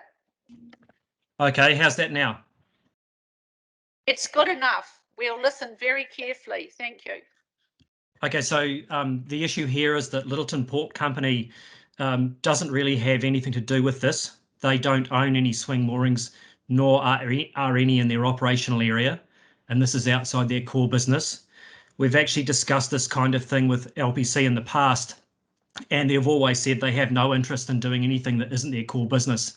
So although it's an interesting idea to ask them to take on some work, we're quite strongly of the opinion that they wouldn't be interested in this. Right, Councillor Clare. If this was delayed, Ian, sorry, Master, yeah. I just wonder, I mean, we were collecting some funds for the removal of obviously wrecks from swing moorings. What's the likelihood that we would be required to do that? I mean, I know you can't tell, whether there's one going to go down and need removing in the next 12 months or 15 months. Is it a big impost if it was picked up in the short term? In other words, if we delayed this for a year? Okay. So there was one a couple of weeks ago that was sinking on its mooring. We took action to avert that. It cost $2,500. If it had sunk because the inaction by anybody, it would have cost about 9 or 10 to raise. So it's not a huge sum, admittedly, in the grand scheme of things, but it certainly is to the size of budget that the Harbour Master's Office has. It's almost certain that the work will be required in the next year. We get a couple of these a year at least, and those are only the ones that we have to take direct action with because nobody else does. There are several others that happen where we cajole or otherwise encourage owners to take action when they otherwise might not be declined to. The point to note here is that this really only applies to wrecks that occur from boats that sink on swing moorings, not ones that wash up on Brighton Beach or anything like that. It's just the ones that sink on swing moorings. That's the most common type of sinking we have. Thank you, Ian. Is there any other questions? All right, I'm just going to, Ian. Yes. Yeah, the question, my comment is that it seems unfair to charge potentially responsible people with boats on moorings for those who are irresponsible. And so I accept that the wording of this amendment is inappropriate, but it would seem to me that we need to discuss how if there is a method by which we can preempt the less responsible ones and try to avoid putting the cost on the responsible boat owners on swing moorings. And I think that's what the submitters asked for. And to me, that seemed reasonably fair, and that we're charging the wrong people for the liability. And I would like to explore other options going forward. And so I support that the cost sits from the general rate in the meantime, and that we investigate other options. All right, well, look, is there anybody else who's passionate who wants to make a comment about this? Craig, Can someone just remind me, I can't find it in the paper, what the proposed fee was that we were putting was 50 odd bucks, wasn't it? Yeah, cool.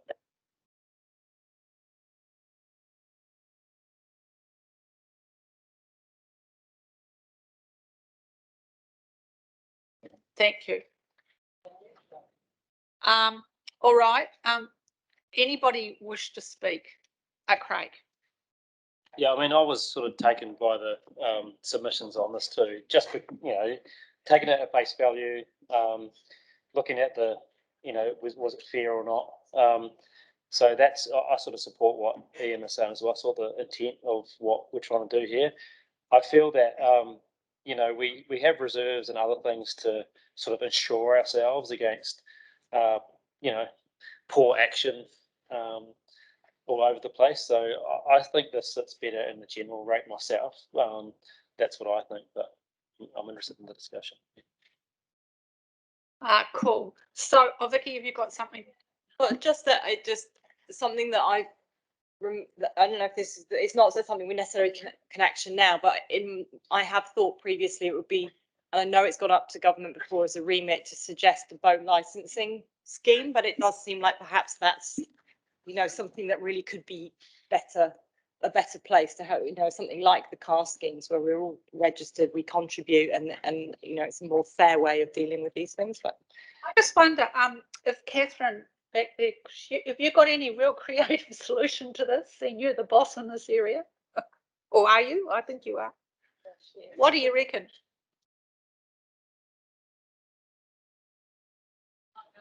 Well, we could.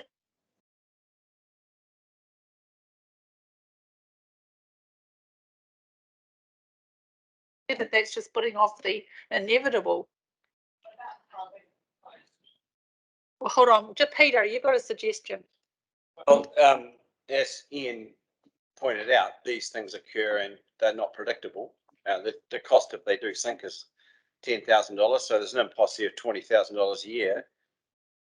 You know, do we have a fund that we can rebate if it's not collected in a year?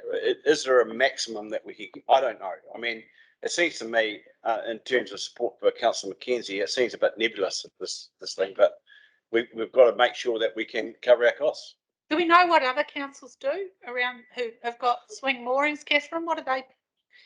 Yeah, I understand Ian has consulted with other regional councils, and I'm just wondering whether maybe a general partial user pays might be suitable. I was all in favour of the idea that those that were insured didn't pay, but then we're left with the reality that the minority are the ones that we're taking a fee off, which doesn't actually cover the recovery cost. So I'm kind of torn now as to which way we should go. Potentially a halving in this interim till we explore further, but I don't see an easy solution. All right, well, I'm going to put Nicole, or you're going to withdraw your resolution, Nicole. Does your seconder agree? All right, cool. That's good. So we got rid of that one. So now what we're going to do is move an amendment that's half the amount. What's half the amount? Somebody tell me. I don't know what half is, but I just provided 20,650 moorings, coming out around $30. And I think if we ask Ian, what he's going to say is that just shortchange the council law. But Ian, do you want to make a comment on that? If we change it to 30, reduce it by half? Yes, you'd be correct. The most expensive recovery that's been undertaken in Whakareopo was $65,000. Luckily, that was paid for by the owner who wasn't insured. He paid out of pocket. It's not beyond the realms of possibility that we could end up paying something like that ourselves.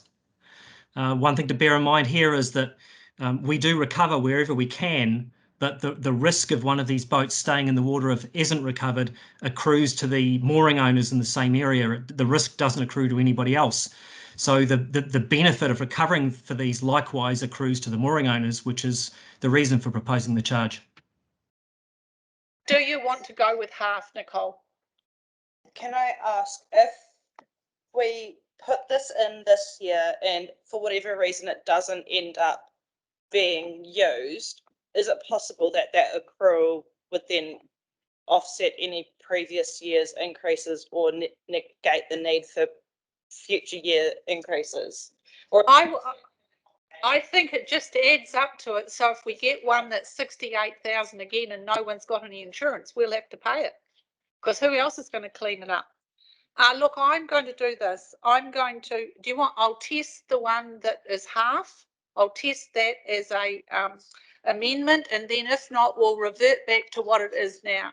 So it's moved by Claire. What's your proposal? What figure is it?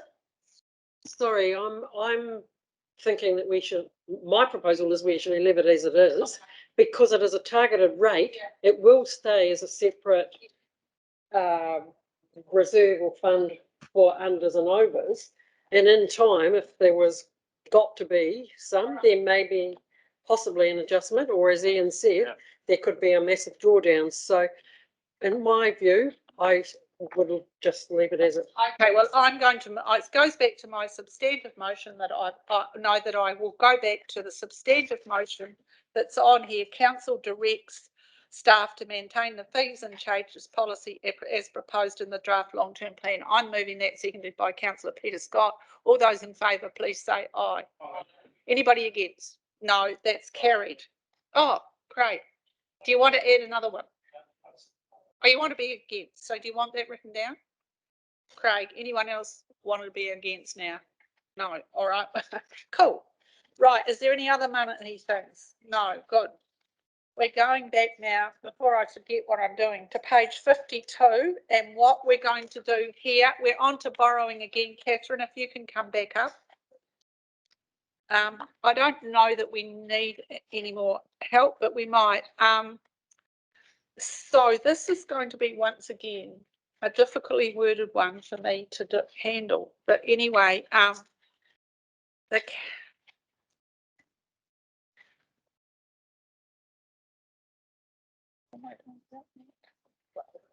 if they agree. Yeah, But you're not allowed to do that, Craig. That's the whole point. Otherwise, I would have been doing that all the time. I'm going to do it like this. Agree. Our council directs staff to Not borrow. Advice. To borrow for natural capital projects. And no, we can't do that. I'm going to do this. Council directs staff to borrow for natural capital projects, the planning program as proposed for the first year of the long-term plan, totaling 6.237 million. That's typed up there, I believe. Seconded by Councillor John Sunkel. Have we got that written there? I can't even see it. Where is it? Somebody highlight it or something so I can. There it is, year one. I've moved that as the substantive motion, and we'll deal with the fact that the rest of that's there in a minute. Okay, does anybody want to move an amendment to this? Or does anybody want to ask any questions first of all? Oh, all right, anybody wish to speak to it? Oh, Claire, you can speak. Yes, sorry, I'm going to speak. Sorry, Sit back over here again. I'm really disappointed that we've actually got to this stage, and I have some real reservations about borrowing, because this is largely an operational expense when you actually think about it. And I know that we have in Treasury policy that it's a national natural capital project. And I suppose that may or may not get me over the line. I guess, and I can see some benefits of smoothing the rate increase, and that has been asked for in a lot of our submissions when we were looking at option 1 at 24% and option 2 at 18%. But I'm actually really aware that the uncertainty in the environment that we face in the regulatory space, the RMA space, how central government's actually making some of their decisions, how they are working, and then the expectations of how we might respond. I also have heard some young councillors around this table say, well, don't saddle us with something for the long term for decisions around that we're making today. And I guess for me, when I reflect back on the day, and it has been a pretty long day for everybody, I feel that we had an opportunity once again to actually reduce that amount that we may actually need to borrow in there. And I think we haven't taken that, and that's what frustrates me somewhat, in that we are now going to encumber the next council, I think, for the long-term plan, because I think it probably will be a 10-year borrowing, and it's going to be something that we're going to have to keep in the back of our mind as we actually look forward.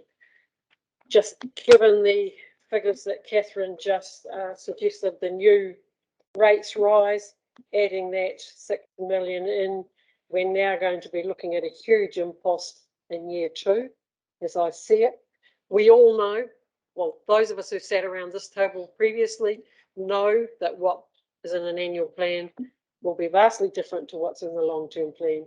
It's the reality of it.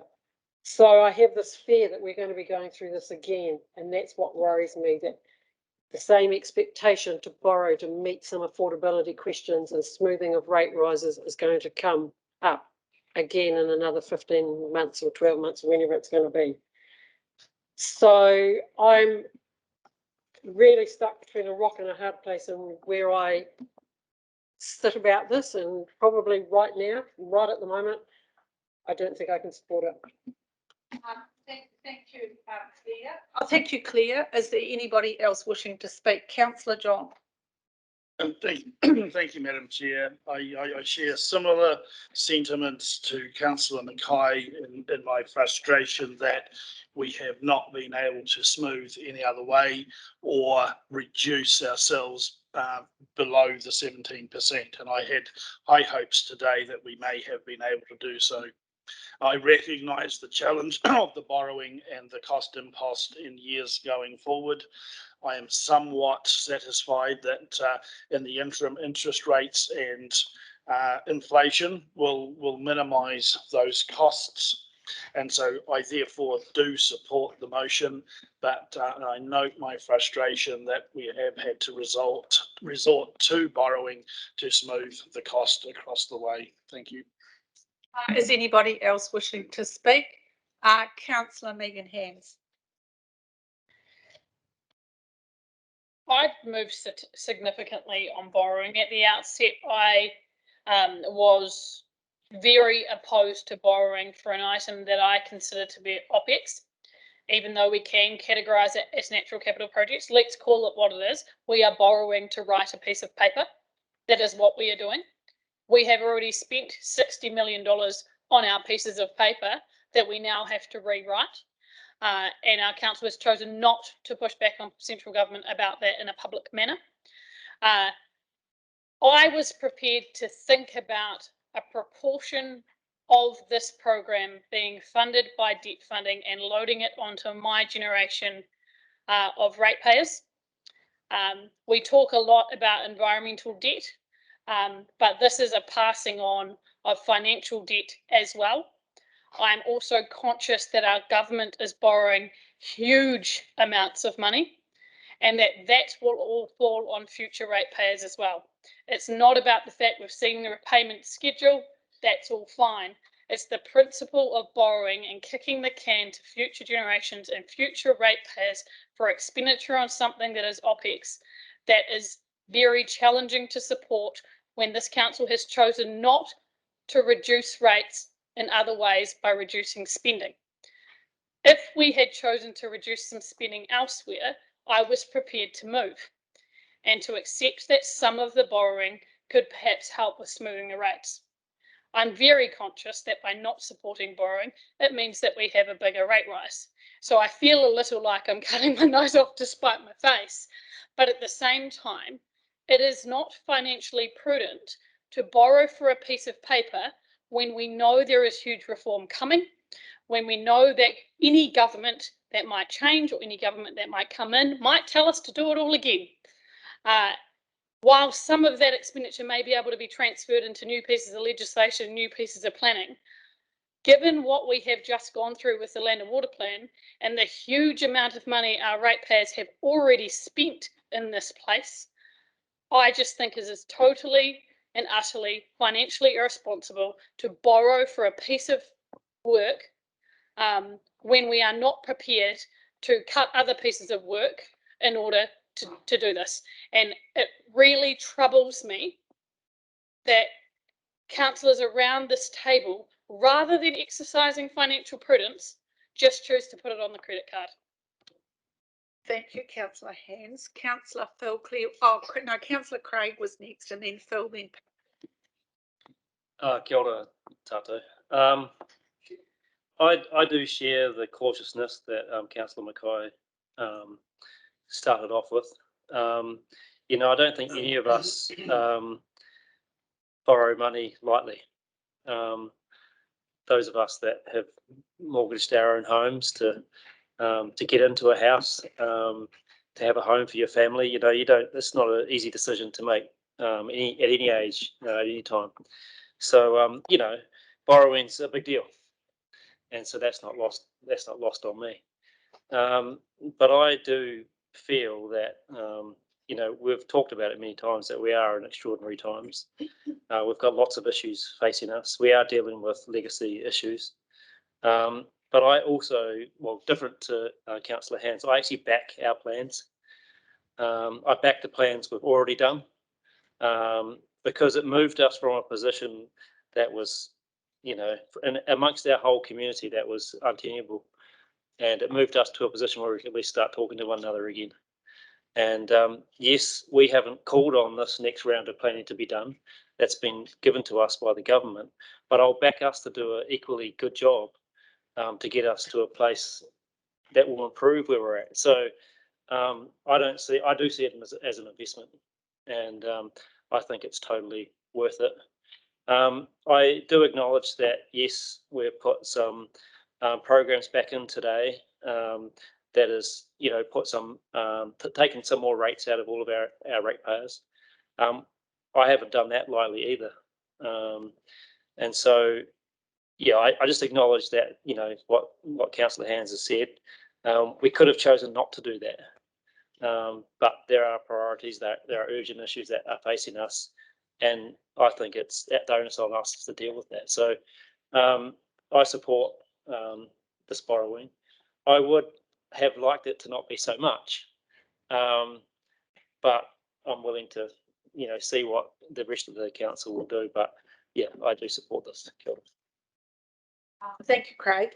Councillor Phil. Thank you, Madam Chair. It just seems to me that to not have to borrow really would be a luxury, and we don't have that luxury. Our environment doesn't have that luxury. And we know that part of the condition for borrowing for natural capital is that there be intergenerational benefits.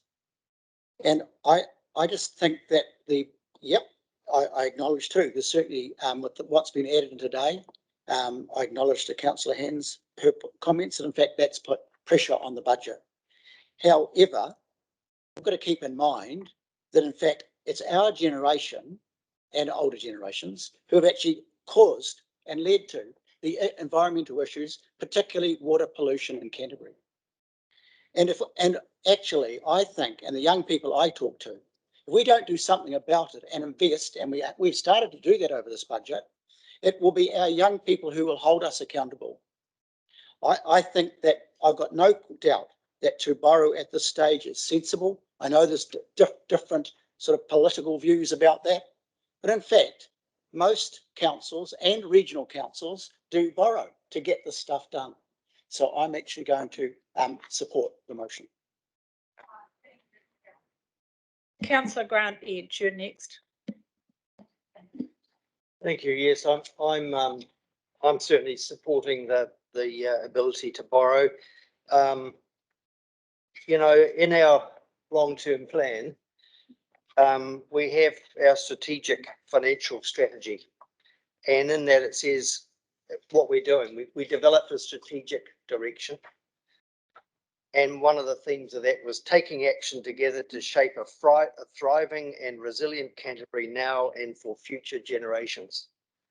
And within that, we developed our transformational opportunities, enduring priorities, and part of that was to prioritise things and balance things. And we have this tool called borrowing, and we're taking advantage of that after coming through a discussion today where we have delivered on effectively our option one, which was our preferred option.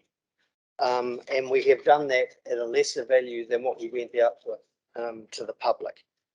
In terms of the borrowing, I'm looking at the benchmarks that we have.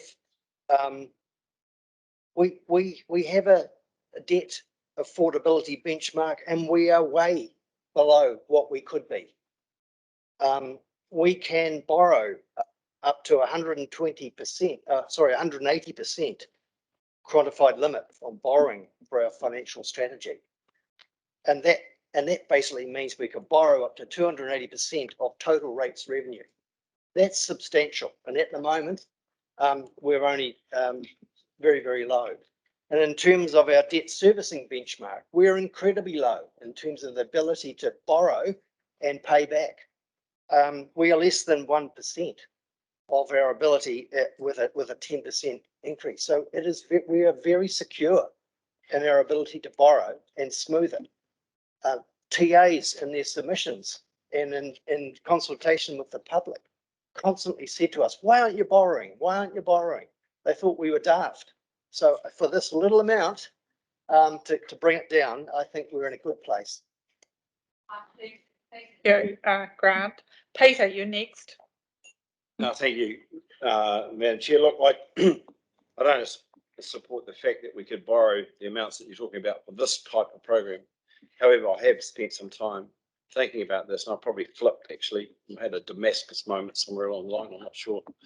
But I think, and I take on board what Megan said, Megan, I think I see what you've said as more of a challenge to us in this room to get on and ensure that the impost that we think is coming our way isn't as great as what we might perceive. So I think that's a piece of work we need to do. Look, we'll be remembered by the number.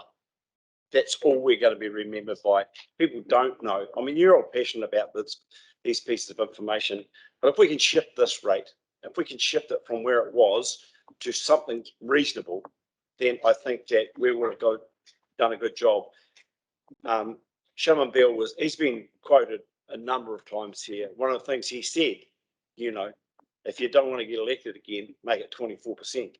If you want to get the opportunity to make another rate increase, make it reasonable. That's where we're headed. That's a good position. We're happy. I know philosophically clear that you're not on this and you can't stand and look people in the eye and support this. And I understand that. I understand that. And I think if you can't support this and you can't look people in the eye and support it, then that's fine. That's where you're at. You're doing the best for your constituency, but I can. And so I support it. Thank you, Peter. Ian, you're next, and then Vicky. Thank you, Madam Chair. Look, I support the comments that Claire and Megan made, because I think they made them for the right reasons. And so I fully endorse those comments. And especially the comment that it seems a pity that we have to borrow specifically for redoing our plans, given the volatility of current government and the fact that we've already done a lot of that work, which has maybe not quite been discarded, but has pretty much been discarded. And a lot of our submitters actually said, honour the amount of money we've, as ratepayers, we've already invested in those plans. But to me, it seems a pity that we have to borrow to redo a plan which may well be redundant before we finish paying back the debt on that plan. Having said that, I was taken with the comments that Councillor Pauling made, because I think he made some very wise comments there. I'm less persuaded by the arguments of my councillors down this end of the table, Councillors Edge and Clearwater,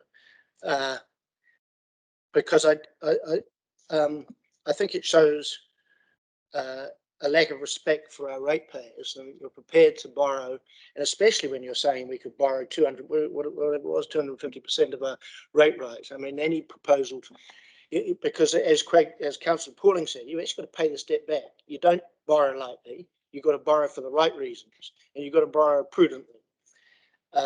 And even though I don't support what we're borrowing the money for, I do actually support borrowing around $6 or $6.5 million, because I think that puts the rate rise into the right sort of perspective, and I can handle that. And when I look at the 10-year projection for the cost to the ratepayers over that 10 years on the numbers that were given yesterday, borrowing that around that $6 million actually has a very low impact on the total cost to our ratepayers. It also gives us gives future councils some scope and flexibility as to how they manage the financial affairs of this regional council going forward.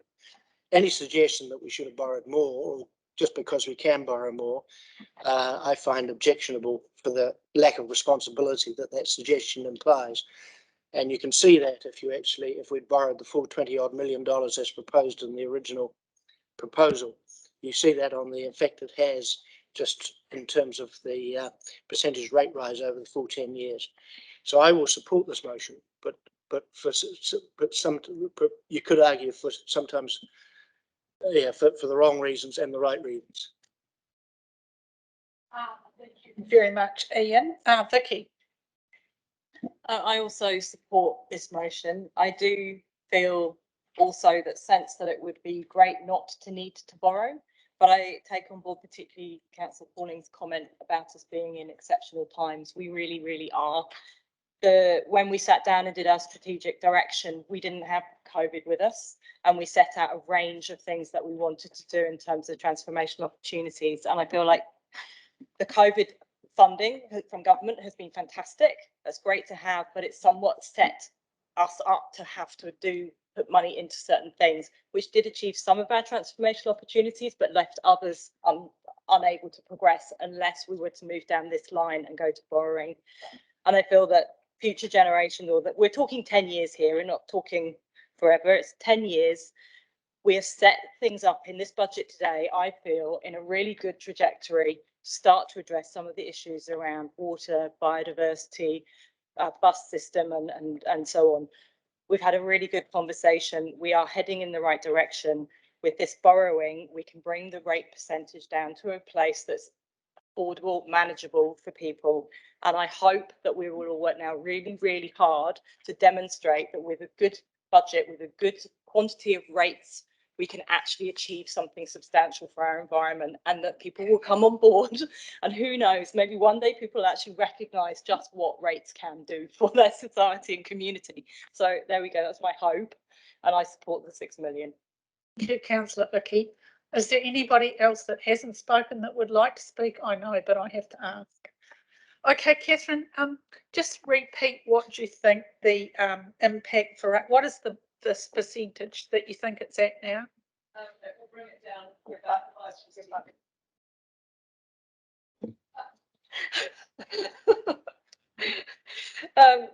So at the moment, based on the decisions made today, the rate increase would be about 18.5%, and borrowing 6.237 million would take it down about 5% to about 13.5%. That's good, but I just wanted to make sure we had that. So we've said that. Now, is everybody okay to vote? Right, we're all going to vote on the resolution that I have moved, seconded by Councillor Peter Scott. I'll just read that into the record. That council directs staff to borrow for natural capital projects the planning program as proposed for the first year of the long-term plan, totaling 6.237 million. And that means, I want this in there as well, that means we are not supporting recommendations 6.1 or 6.3. 16, sorry, 16.1 or 16.3. That's moved by me and seconded by Peter Scott. Can I just check that? Was it me or was it Councillor Sun? Was it you, John? Oh, I'm sorry, I think it was John. I think you're right, Peter. It's moved by me, seconded by Councillor Sunkel. All those in favour, please say aye. Aye. All those against, please say no. So would you? And so it's carried. Would you like that recorded, Claire? You're abstaining, and you want to record voting against, Megan? Did anybody else vote? Did Lan? Has Lan? She voted for it. Yes, I did. Thank you. Oh, you're there. Thank you, Lan.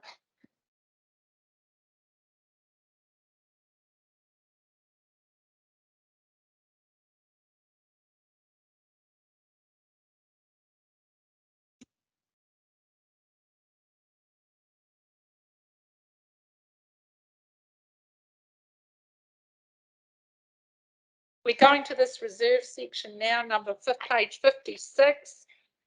I think this is what we're doing. Council can tell me if I'm wrong. Number 17, I don't think we need any staff advice around this. 17, we've had it previously in the reports there. We'll take it as read.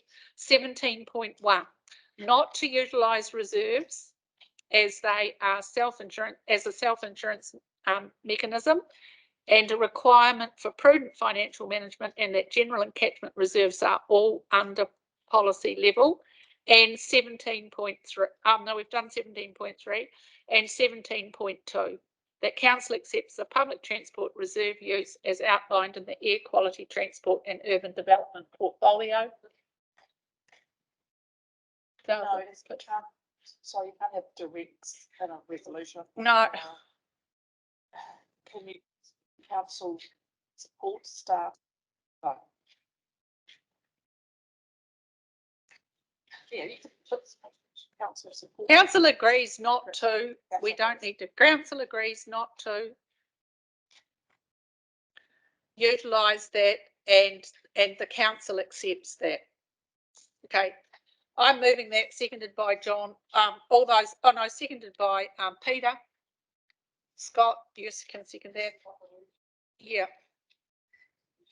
Ian, what's your trouble? So I really don't want to drag things out, but I don't quite understand what we're asking in 17.1, because it says we're saying that we agree not to use our reserves. No, it doesn't say that. As they are a self-insurance mechanism. But in fact, I would have thought if they are a self-insurance mechanism, we should use reserves when we need to use them. Sorry, I just don't understand the logic of the. So I don't know if it actually makes sense either. I agree with you. Staff, give us some advice quickly. My brain stopped. Just give them a chance. Sorry, we've taken they are out, so it says not to utilise reserves as a self-insurance mechanism. We're not recharging them, the reserves.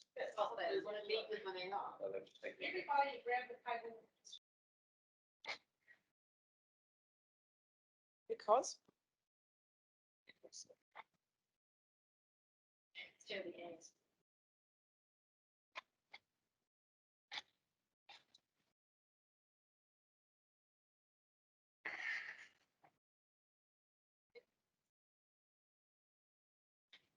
Yes, because.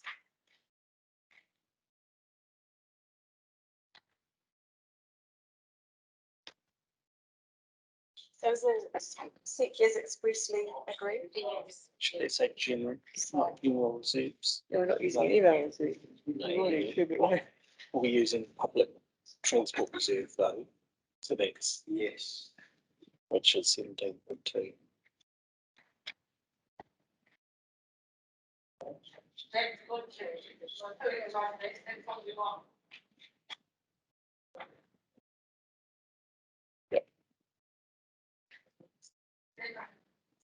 Yes, that's fine. Yes, that's right. That's what I want to say.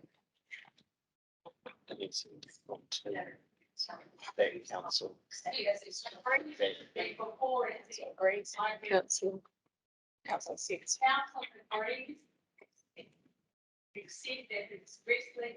Result.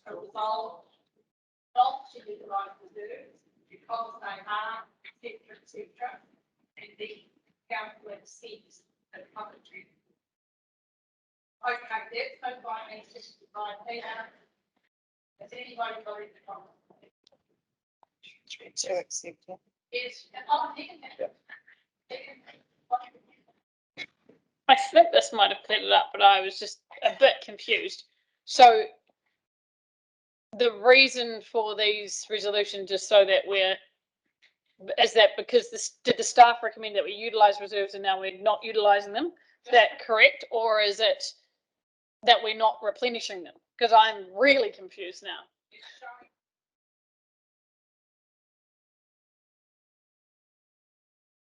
Thank you. It's showing that we've considered it and we're expressly saying as a council that we will only use the reserves once it's agreed in co-op, whatever that word Catherine put in there, and then we'll accept the one that we've already done around public transport. That makes sense, Catherine? Yes, because in the consultation document, we had 5-point-something million of recharging our reserves. So we're saying we're not doing that. All right, I'm doing it. Maybe what we've got on the table says that we're agreeing not to spend them.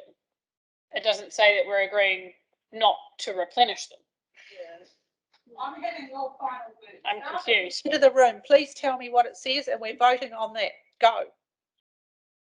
If I may, I think what we're trying to say here is that we're agreeing that we're not, unless we've already resolved to utilise reserves to offset the rate increase. And then because all the reasons why we wouldn't want to do it would almost be in brackets. So we're not wanting to further offset the rates increase. Is that what your understanding is? Word for it. So I'm stopping the meeting for a minute while you go in a huddle and work it out. I'm not going to have this going on because it's getting beyond a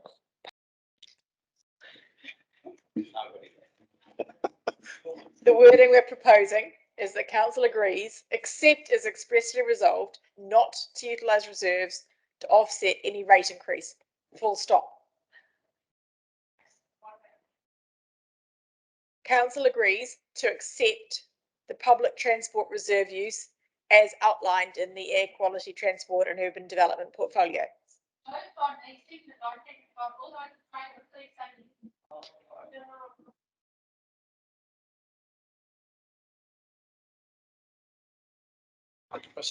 When we went out for consultation document, I understood that we went out in option 1 with 5.3 million sitting in there.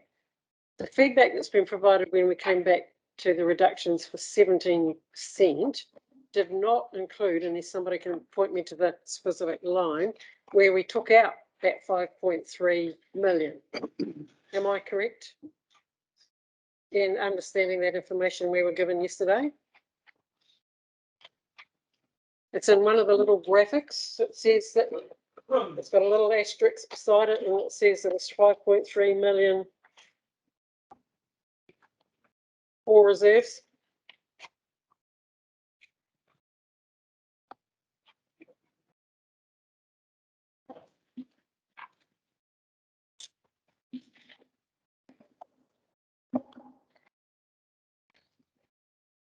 All right, might not be a graphic.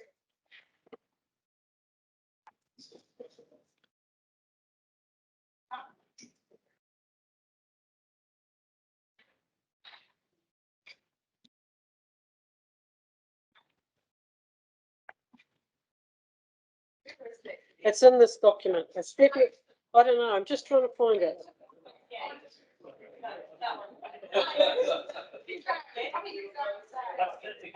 Clarification, but I am, happy to have Claire's one answered first.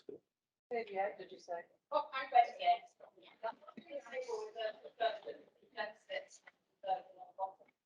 No, it's a little asterisk somewhere, and it's got 5.3% It's back where it's We are adjourning for 5 minutes. Adjourn now. No, we're adjourned.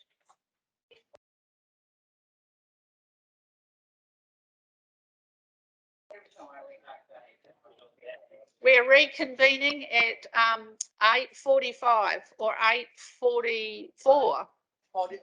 45. Okay. Right. Could we get the wise advice? Thank you. We're having what you say. So because option 1 did have in some places, as was stated, provision for replenishing reserves, we require this resolution where you haven't otherwise done so. We need to explicitly say you're not levying rates to replenish reserves. So hence the resolution, except as expressly resolved elsewhere in these deliberations, not to levy rates to replenish reserves. Yes. Right, well, I'm moving that and that's all those in favour, please say aye. I'm moving it and Peter Scott is seconding it. All those in favour, please say aye. Anybody against? Oh, there are 2 people against. Do you want your names recorded? Yes. Councillor Sunkel and Councillor Hand. That's carried. Thank you very much, everybody. We are now moving. Lan. Yes, she said yes. Okay, thank you. Which one, David? Louise, can you? What are you saying, David? 17.2 was included in it. Yes. So Yeah. No, so we're still, sorry. Yeah. What are you saying, Louise? Excuse me, we just listened to the council secretary. Sorry, I just want to confirm, we just voted on 17.1 and 17.2. Councillors Sunkel and Hands are asked for their vote against to be recorded. I just want to check whether it's both or one. And the same for Megan? Yep, thanks. No, sorry, I just needed to clarify that. Well, I hope you all know what you're doing.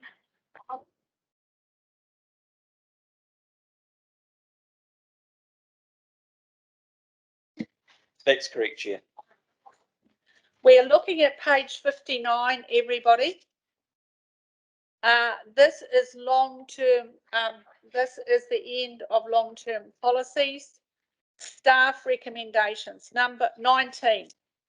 Council directs staff to maintain the following strategies and policies as proposed in the draft long-term plan 2031 supplementary information.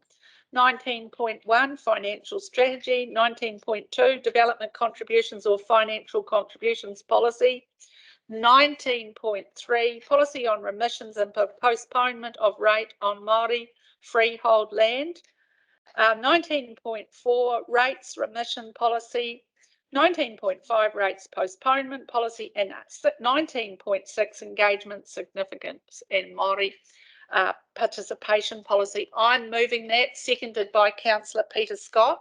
I just have a question on that in relation to 19.3. Were there any implications in the latest legislation that Minister, there wasn't, that the anyway, I guess we've checked that, so I'll just take that as checked. All right, I'm moving that, seconded by Peter Scott. Yes, have you got a question, Grant? Yes, I just want a clarification really that, as I said the other day, that moving this recommendation doesn't prevent us from modifying those strategies in the next little while. No. Yes, Catherine, do you want to go sit right? Many of those strategies and policies must be consulted on. And so typically, because of the efficiencies of consulting as part of your planning program, we would ordinarily go out for consultation only at annual plan or long-term plan time. That doesn't stop the council from resolving to go out for consultation on something separately, but it is a longer process than simply a council resolution. I'm really talking about the thing that I talked about the other day in terms of the financial strategy of having to amend the base rate that we go out on, and I was under the impression that we could move that through the PAR committee. Yes, and that's where it says that it's 5% on the website. I think we can do that through the PAR committee because that is, you can't? I think you can. But anyway, keep going. You tell us. Yes, that's what we do, I think, because we probably need to adjust that because it says so much less than we do now. Catherine, we need Catherine's advice. I confess I don't know the answer. And that's why I'm saying I'm not sure. It might not be as simple as a council resolution. It'll depend on the nature and extent of the changes as to whether consultation is necessary. Yes, because we could do it under this consultation, and I would say you have to do a major consultation around it. I suspect you're right. So look, just let's leave that. The next chance we would get to do that, I'd say, is the annual plan. So that's going to be coming around really quickly. Really quickly. That'll be here in a flash. So I just want to put on record what I was saying before is that I hope on 19.3, and anyway, we should have a look at the recent changes in Parliament about a week ago around Māori freehold land and the very significant changes. So I think we should flag here anyway, don't need to record it, but we should review that because there are major changes that have been made, and we wouldn't like our policy to be not in sync with that major policy shift that the legislation's done. All right, so I've moved that, and Peter seconded it. All those in favour, please say aye. Anybody against? Nobody's against. That's carried. Thank you all very much. Now, where are those other ones I'm supposed to be doing that you showed me before? They're back on this page here, page 7. They're up there, are they, Catherine? You know those ones you showed me a while ago. Where are they? Where are they? Yes, that'd be great.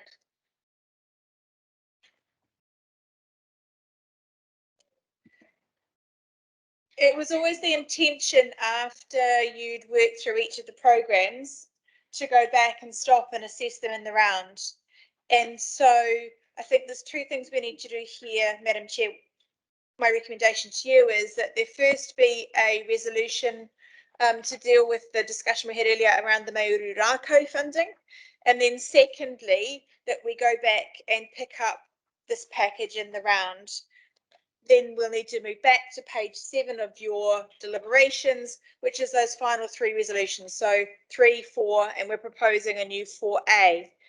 I do have the text for the proposed Mauru Rako resolution. I will try to throw that on the screen. Should we do that one now then? And one we want to do now? Yeah.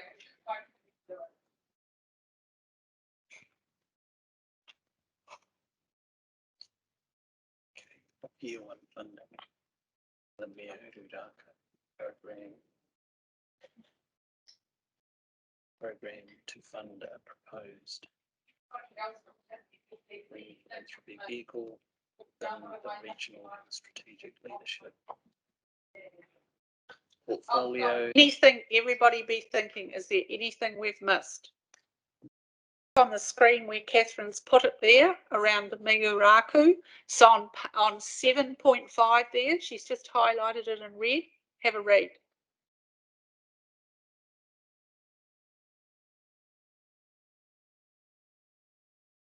Read it out, Catherine. You might better see, if you read it out, then we're sure Lan can see. Lan, the proposal is a new 7.5. Council reserves the ability to utilise 150,000 of year 1 funding in the Mauru Rako program to fund a proposed green philanthropy vehicle within the regional and strategic leadership portfolio, along with an ability to utilise 100,000 in year 2 and year 3. Thank you, Catherine, and I can see that very clearly. I'm very happy to move that if I can outside the room, otherwise someone else can. Thank you. You can move it, seconded by Craig Pauling. Is there anybody who wants to say anything about the words? Anybody want to speak? Just a question. This is the 150 is coming from the 200 that didn't go to Banks Peninsula Conservation Trust. Is that right? So does that leave? Yeah, unallocated, which still leaves 50, doesn't it? So is that just sitting at the moment with the Mauru Rako, and then we can, and then it can get to some. So it's good. More questions? Anybody wish to speak? Councillor Lan, do you want to say something, or Craig, do you want to say something? No, very happy to move that as is. Thank you. Very much. Right. Well, I'll move that. Seconded by moved by Councillor Lan Farn, seconded by Councillor Craig Pauling. 7.6. All those in favour, please say aye. Anyone against? There being nobody against, that's carried. That's fantastic. Now we're going to move down. Oh, David, sorry, I didn't see you. Thank you, Chair. One thing that we omitted and wasn't clear from the Mauru Rako resolution was when you moved the allocation for the QE2 National Trust, did you intend that to be for years 1 only? Great. That's all right, is it, Lam? Yes, it was intended for year 1 while we scope a proper process for allocating funds. Thank you. Lovely. Thank you for checking, David.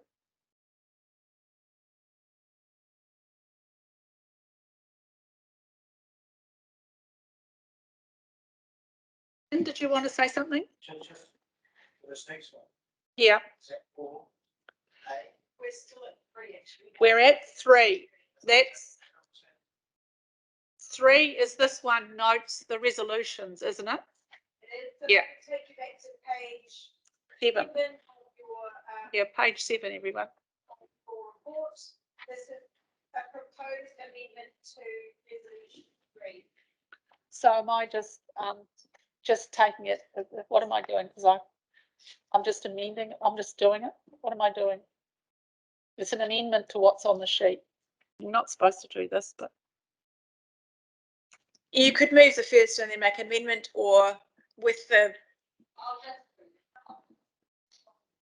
No, I think because of the resolutions we've done through the meeting, that almost makes the wording of 3 redundant on page 7. So I think it's appropriate to put wording that makes sense. I love that, Secretary. I think that's a great idea. So I'm moving what's up there on the line is number 3. Just read that. Notes the resolution 1 to 19 and confirms the complete package of work and how it is funded, and accordingly directs staff on the changes required to the draft long-term plan, including the revenue and financing policy, that's interesting, and the fees and charges policy to form the final long-term plan for consideration on the 17th of June 2021. What do you want me to do next? You've jumped ahead. There's a second resolution in there for.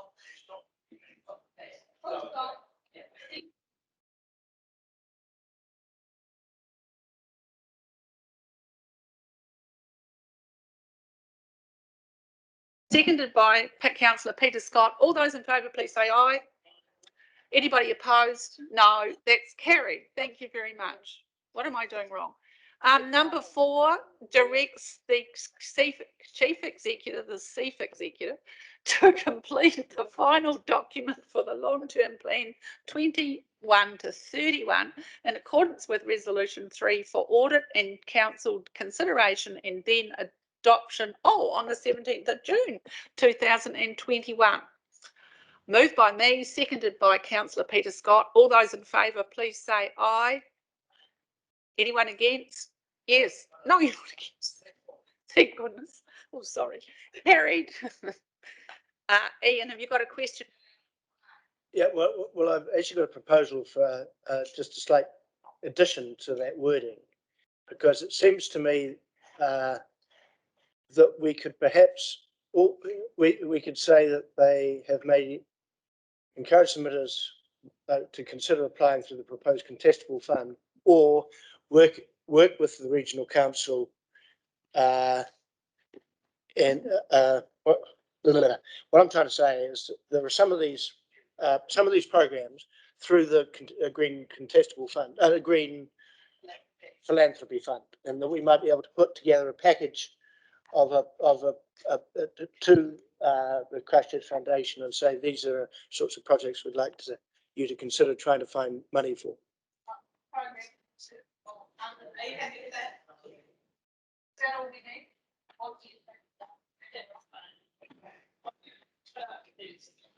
If you think that covers it, if you know what that means.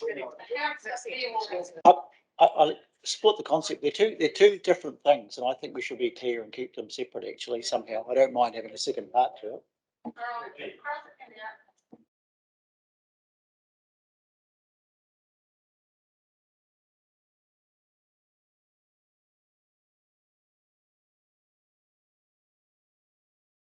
The danger of crossing it out is that if they aren't successful with the contestable fund, or there isn't enough money in the contestable fund, then they think they're going to hit a brick wall. Where we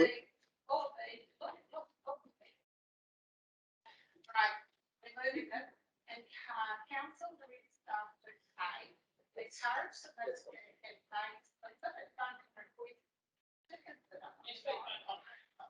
oh God. 4A, council directs staff to A, encourage submitters that have made specific funding requests to consider applying through the proposed contestable fund, and or B, to work with the regional council through its programs of work. Moved by me and seconded by Councillor Peter Scott. Why do I choose him? I'm choosing you. Councillor Peter Scott. All those in favour, please say aye. Okay, anybody against? No, that's carried. All right. I just want to, that's it, isn't it? I just want to say something now. Oh, do you want to say something? Oh, you highlighted there on that number 3 regarding that about just move up a bit.